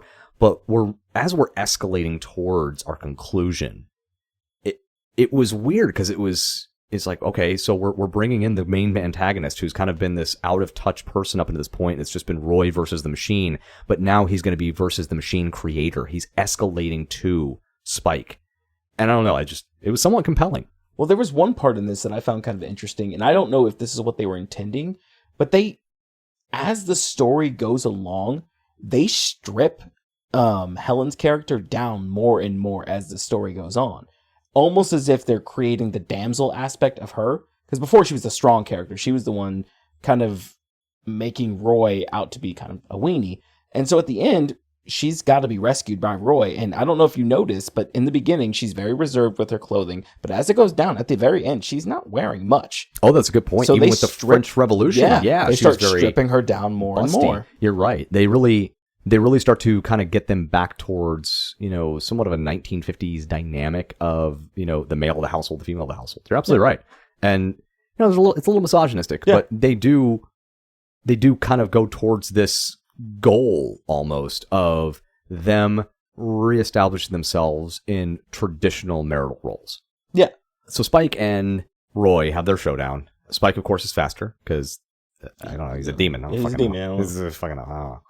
But they kind of make a play towards the old Clint Eastwood Western where he's wearing the thing underneath. Yeah. But instead of a thing underneath, it hits the remote that Roy has in his pocket. And so they kind of start wrestling around and fighting. And the weird part is the remote still works. So they both still have a remote. Yeah. I thought it was like not going to work after they got shot. And I was like, really? Again? You get one use out of every remote you bring, Roy. No, seriously, stop touching remotes. Stop with the clicker. So the next channel is Star Trek Next Gen. I love this one. There's no way to describe it any other way. It's just Star Trek Next Gen. And Roy finds himself in the captain's seat as Picard, which is great. And Spike is there. At first, I love it that he's Whoopi Goldberg's character. Did you notice that? Oh, is that who he was? Yeah, he was supposed to, like, when he was on the screen, he was Whoopi Goldberg's character. Why wasn't he on the ship? I don't know, but I think they just really wanted to put Spike in that dress. I don't know. And then they started putting him in the other roles on like the ship. Every role. So he's Worf, he's Data, he's everybody. Yeah. And this is also where Spike tells Roy, our remotes are synced now. So wherever you go, I'm going to go. So every time Roy jumps now, Spike's going to be right there next to him. So now it's going to be this constant struggle of them going through channels. And this is where we just start having this rapid fire of channels. So when he finally escapes the next gen kind of setup, because they don't really call it next gen, but it's very obvious what they're parodying. The next place is Roy is a crash test dummy, and Spike is like the researcher who's doing it. And like Spike's explaining, like, one of our crash test dummies has been fitted with a seatbelt and a airbag, and our other has been seated with neither one. And Roy's like, that's just going, neither one. So then he gets out of there, and the next thing is they're playing hockey. And it's the Angels versus the Demons. Which is great. Because, of course, Spike's number is 666. Roy's number is 00, because he's a zero to hero kind of thing. But he still makes a goal. He does. He does a good job. And then they leave that one, and then they go to the next one, which is, I think we alluded to earlier, driving over Miss Daisy. I think they just really wanted to throw that one in. And then by far the best one. Because, as we mentioned, John Ritter is most known for his role on Three's Company. So he clicks the remote as the hockey player, and then when he looks up, he's in this very familiar room, and this blonde woman in pigtails and a short-haired brunette walk in the door and go, Come and knock on our door. Where have you been? We've been waiting for you. He's just screaming. It's great. Oh, I loved it. So a little callback to John Ritter having been in Three's Company. I think they just, because he was a television icon, having played that role for so many years, it only made sense for them to include this in the film. And just a note, it was definitely not the original people who played those roles that were in the film. They were just lookalikes. Okay, I was wondering about that because I didn't look it up later. I thought the same thing. And apparently there was a commercial where they actually zoomed in on the two and show that they were just lookalikes, so you could really tell they were not the Suzanne Summers, and I actually don't remember the other performer's name, but they actually showed that it wasn't them. But for the film, they decided not to do that close up, and they just decided to kind of leave it to our imagination of whether or not it might have actually been the real people or just stand-ins. So then the next channel, and that's where one of our Chekhovian guns comes back to, talk to us again, which is the sword. So they go to a Three Musketeers style castle, and Roy and Spike begin to duel with swords. And as we found out earlier, Spike is pretty proficient with the sword, but as we now also know, Roy is pretty proficient with a sword because he was a fencing champion in college. But at first he doesn't have a correct sword. It's like a broken wooden sword. Yeah, it's a wooden thing, right? But the kids, meanwhile, have been watching this the whole time from the living room. and they kind of look over at the swords that were on the wall that we alluded to earlier. And the kids are like, yeah, let's do this. So they go and they throw a sword into the freaking dish, and it just happens to wind up on that channel. I don't know how that works, but sure. So now Roy has a sword, and they begin to duel. They get through it a little bit. And actually, I should go back. Once again, Roy has destroyed another remote. Yeah. It finally does get destroyed, because when he winds up in this medieval, Three Musketeers style movie, he falls down some stairs, and when he looks back up, the remote is destroyed. So now the only remote is the one that Spike has. So as they're dueling, Roy slices across Spike's arm and clearly cuts whatever the mechanism is that was holding that cool little spinny thingy. Yeah, it's really cool. How have we been on this whole time without coming up with a real word for that? The spinny thingy is cool. Spinny thingy. So he cuts that, and now they start wrestling for the remote. And that's when we're gonna go to the next scene, which I gotta be honest, I can't believe they decided to do this. I think it was kind of weird, but they go to a music video. I thought this shit was great because as soon as I started hearing the song, I was like, "Holy shit, that's fucking Salt and Pepper!" And then I was like, "Wait a second, that's actually Salt and Pepper." Yeah, the next channel they're in HTV, like MTV, because Hell TV, on a music video for the Salt and Pepper song, Start Me Up. It's so good. I feel so old saying that. Start Me Up. John Ritter's outfit is amazing. He looks like the, what is it? The fruit girl with all the fruit in the hair? Yeah, the Chica Banana girl. The Chica Banana girl, yeah. Yes. Why did he look like the Chica Banana I don't know, girl? but it was amazing. It was ridiculous. So the weird part about this is the remote is now, because they were wrestling for the remote didn't wind up with either of them. So the remote is getting passed around by the backup dancers, which is just hilarious. So Roy is a backup dancer, I guess. Yeah. That looks like the Chiquita Banana girl. And Spike looks like Vanilla Ice, though. he does, but as a DJ, because why not? And at one point, Spike tries to kill Roy with a record, which I thought was fun. Vanilla Ice. So they're following around the remote and somehow never really running into each other. And then just out of nowhere, they kind of like smoke billows, and there's Spike in all of his Vanilla Ice glory. He's got the little swirl in his hair. He's got a little swirl, and they're just standing there looking at each other. And then what was it? Salt and Pepper walk up with the remote, right? Well, I think somebody, like one of the backup dancers, had it, and he like pushed mute at some point. Oh yeah, that. And then like he turns it back on. Like someone walks up to him and like makes him turn it back on. Because yeah, he pushes mute. The volume, you see the volume click all the way down, like all through all the bars, and somebody comes up looking at him like you're a fucking idiot and turns it back on. just to reiterate how much power this remote has. But then they're standing there, face to face, kind of like a showdown again. But now instead of the cool Western showdown, they're in a Salt and Pepper music video, and Salt and Pepper walk up. I don't really know what this was supposed to suggest, because it was a weird scene. Because initially, one of the two of the group tries to hand the remote to Spike. And then the other one is like shaking her head no, and then points to the other one, and the one's super disappointed and gives it to him.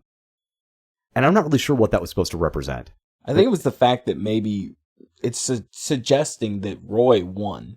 Like you have to honor the agreements. Like Roy has bested Spike. Kind of an honor amongst thieves type Yeah. thing. Okay, sure.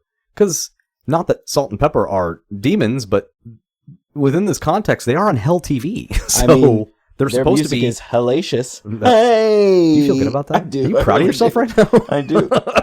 What a man. What a man, what a man, what a mighty good man. Say it again now. So where's Helen been this entire time? Oh, Helen is still tied to the train tracks this whole time. Oh yeah, she is. Yeah, she's still there. So Roy has the remote now. They're in the Salt and Pepper video. And Roy's kind of backing Spike into a corner, quote unquote corner. Spike's, of course, trying to talk his way out of it. And, Roy says kind of a cool line. Sorry, Spike. You're canceled. And he sends him back into kind of a TV that's nearby, which is weird. Like, ordinarily they haven't had to do that. It's just been press the button and they disappear. But the TV nearby, you can kind of see, is going back to that musketeer style film that they were in earlier when they had their duel. It looked like Rob Roy to me, and I don't know why I thought about that. Yeah. I mean, it definitely had, an older, 16th, 15th century aesthetic. Yeah. So Spike gets sent into that. And that's when Roy, just does this cool little dance move in his Chiquita Banana outfit. He does. I don't know why. And he, changes the channel to go back to save Helen. He gets there. And this is the part that, I'm not going to lie, this part kind of pissed me off.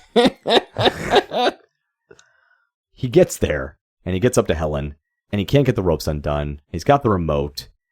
And this is when you hear, or they kind of start going, like they're flashing between the kids watching the TV, Roy and Helen, kids watching TV, Roy and Helen, kind of going back and forth, trying to increase the drama.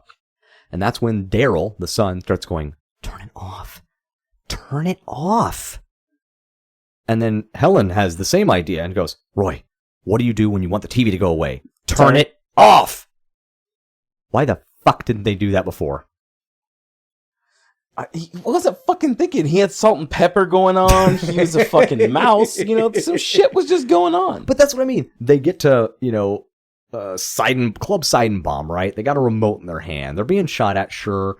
And yeah, they hit the channel, they go, and you can make that argument they didn't think about it. But you're telling me this whole time, all he really had to do was quickly change the channel and then turn it off before Spike got a chance to get to him and try to stop him from saving Helen? That's all he had to do? Well, I mean, he probably wasn't, like I said, he wasn't thinking about it. He didn't really have you already mentioned it before, he kept getting the remote and breaking the motherfucker, so I mean, he really didn't have a chance to play with the fucking buttons on there. I thought that was so, and also just turning it off, I don't know, that didn't really seem like a solution. I mean, I don't know. It also goes back to Helen kind of had to save him again. That's true. She and herself.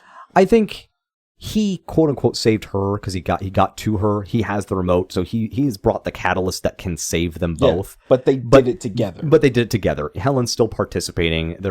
I think they're maybe giving her back a little bit of that agency that you noted that they kind of robbed her of as the story went on. But yeah, they turn the TV off and they both wind up back home.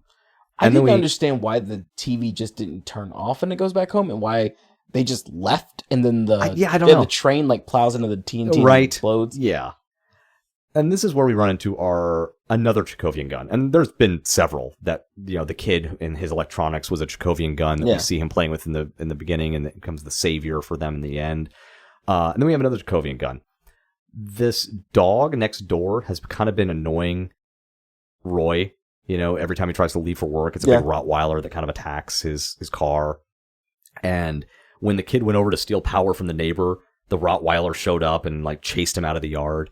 And now that Roy and Helen are back in the yard, that fucking dog is there again. Yeah. Because the kid left the gate open when he was trying to put the power on. Yeah, and then Roy's like, whoever left the gate open, you're grounded for however long. And then the dog gets sucked in and he says... Yeah.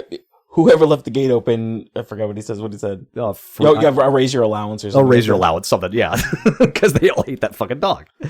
But the dog gets sucked in, and it actually turns out that that dog that's been kind of this menace to the Nables is going to become somewhat of a savior in his own right. Because now the dog is in that Three Musketeers style film where Spike is stuck on a chandelier on the ceiling because he can't get down because the dog is below, trying to bite his ass off.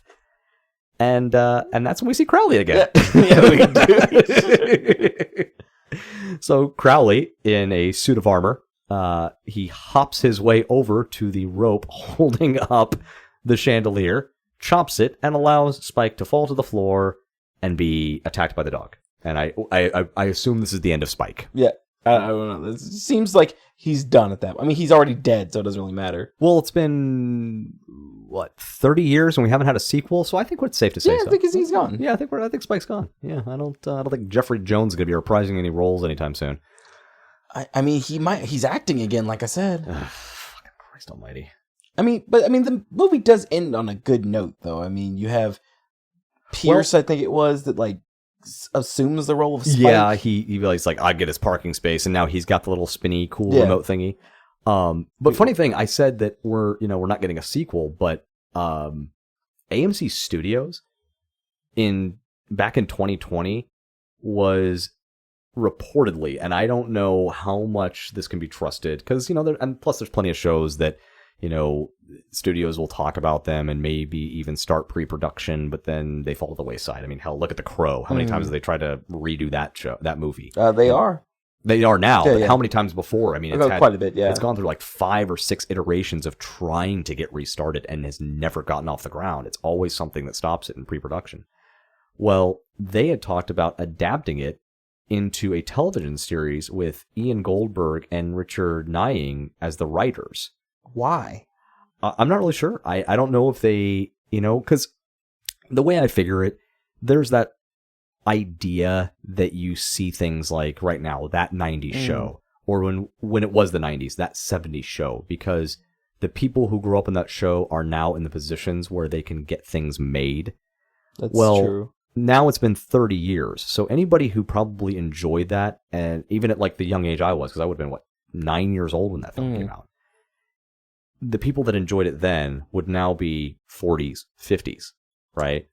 So now maybe they really liked that movie and they're like, yeah, it wasn't really a showstopper of a film in its day, but we could do something with this.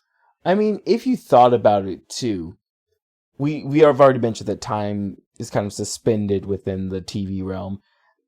If they did make a TV show about that, think of how many episodes they could make.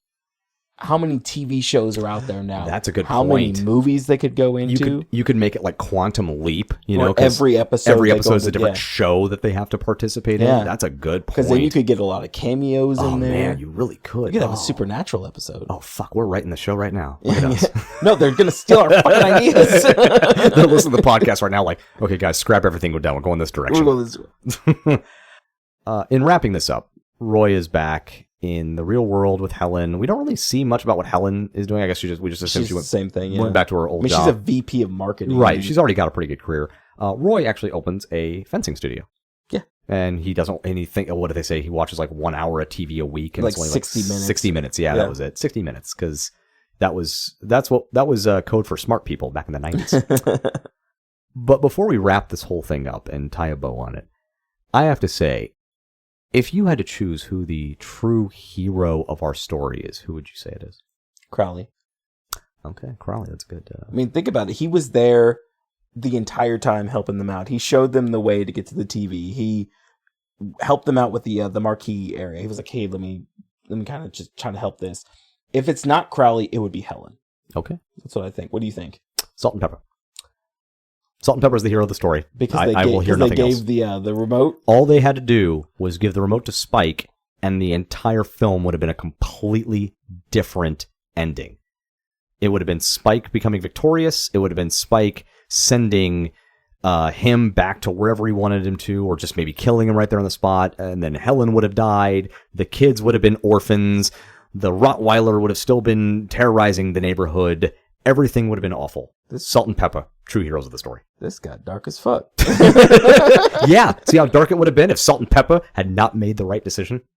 Thank you, Salt and Pepper, for your service. What was the music video they were in? Start Me Up. Well, I don't have anything. I was about to say you're going to try to make a pun out of this. I was going to try. It would go along with the theme of the film. Yeah.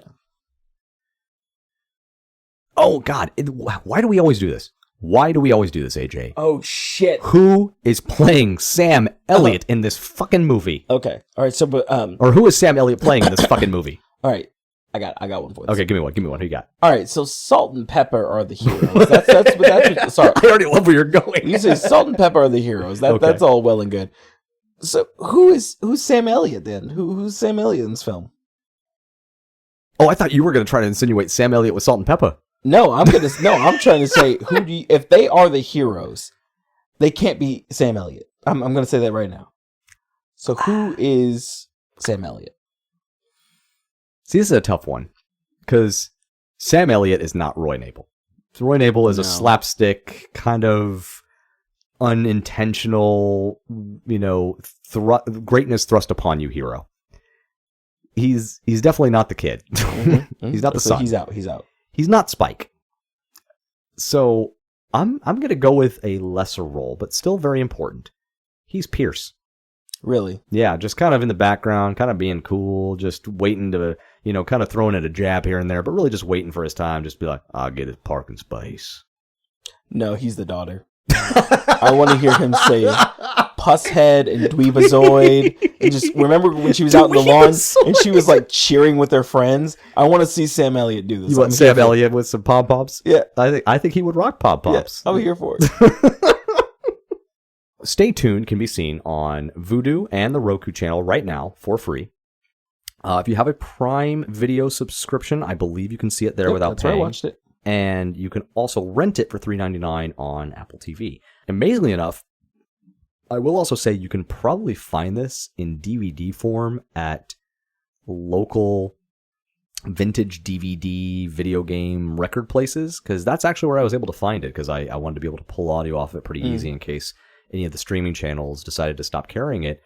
But I found several vintage stocks where that was available, so that is available for that channel. Our music is created by Augusto Denise, logo by Arpon Design, mixing and editing by IPTT Studios.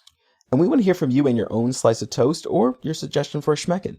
Tell us about the films that you think we and others should see. You can reach us at Instagram at IPTT_podcast or email us directly at IPTTpodcast@gmail.com.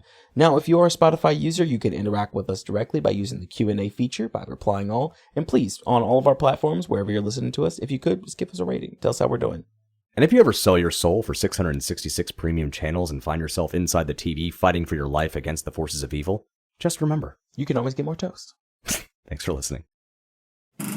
Take my advice, kiddo. Don't watch too much TV. It can get you into trouble.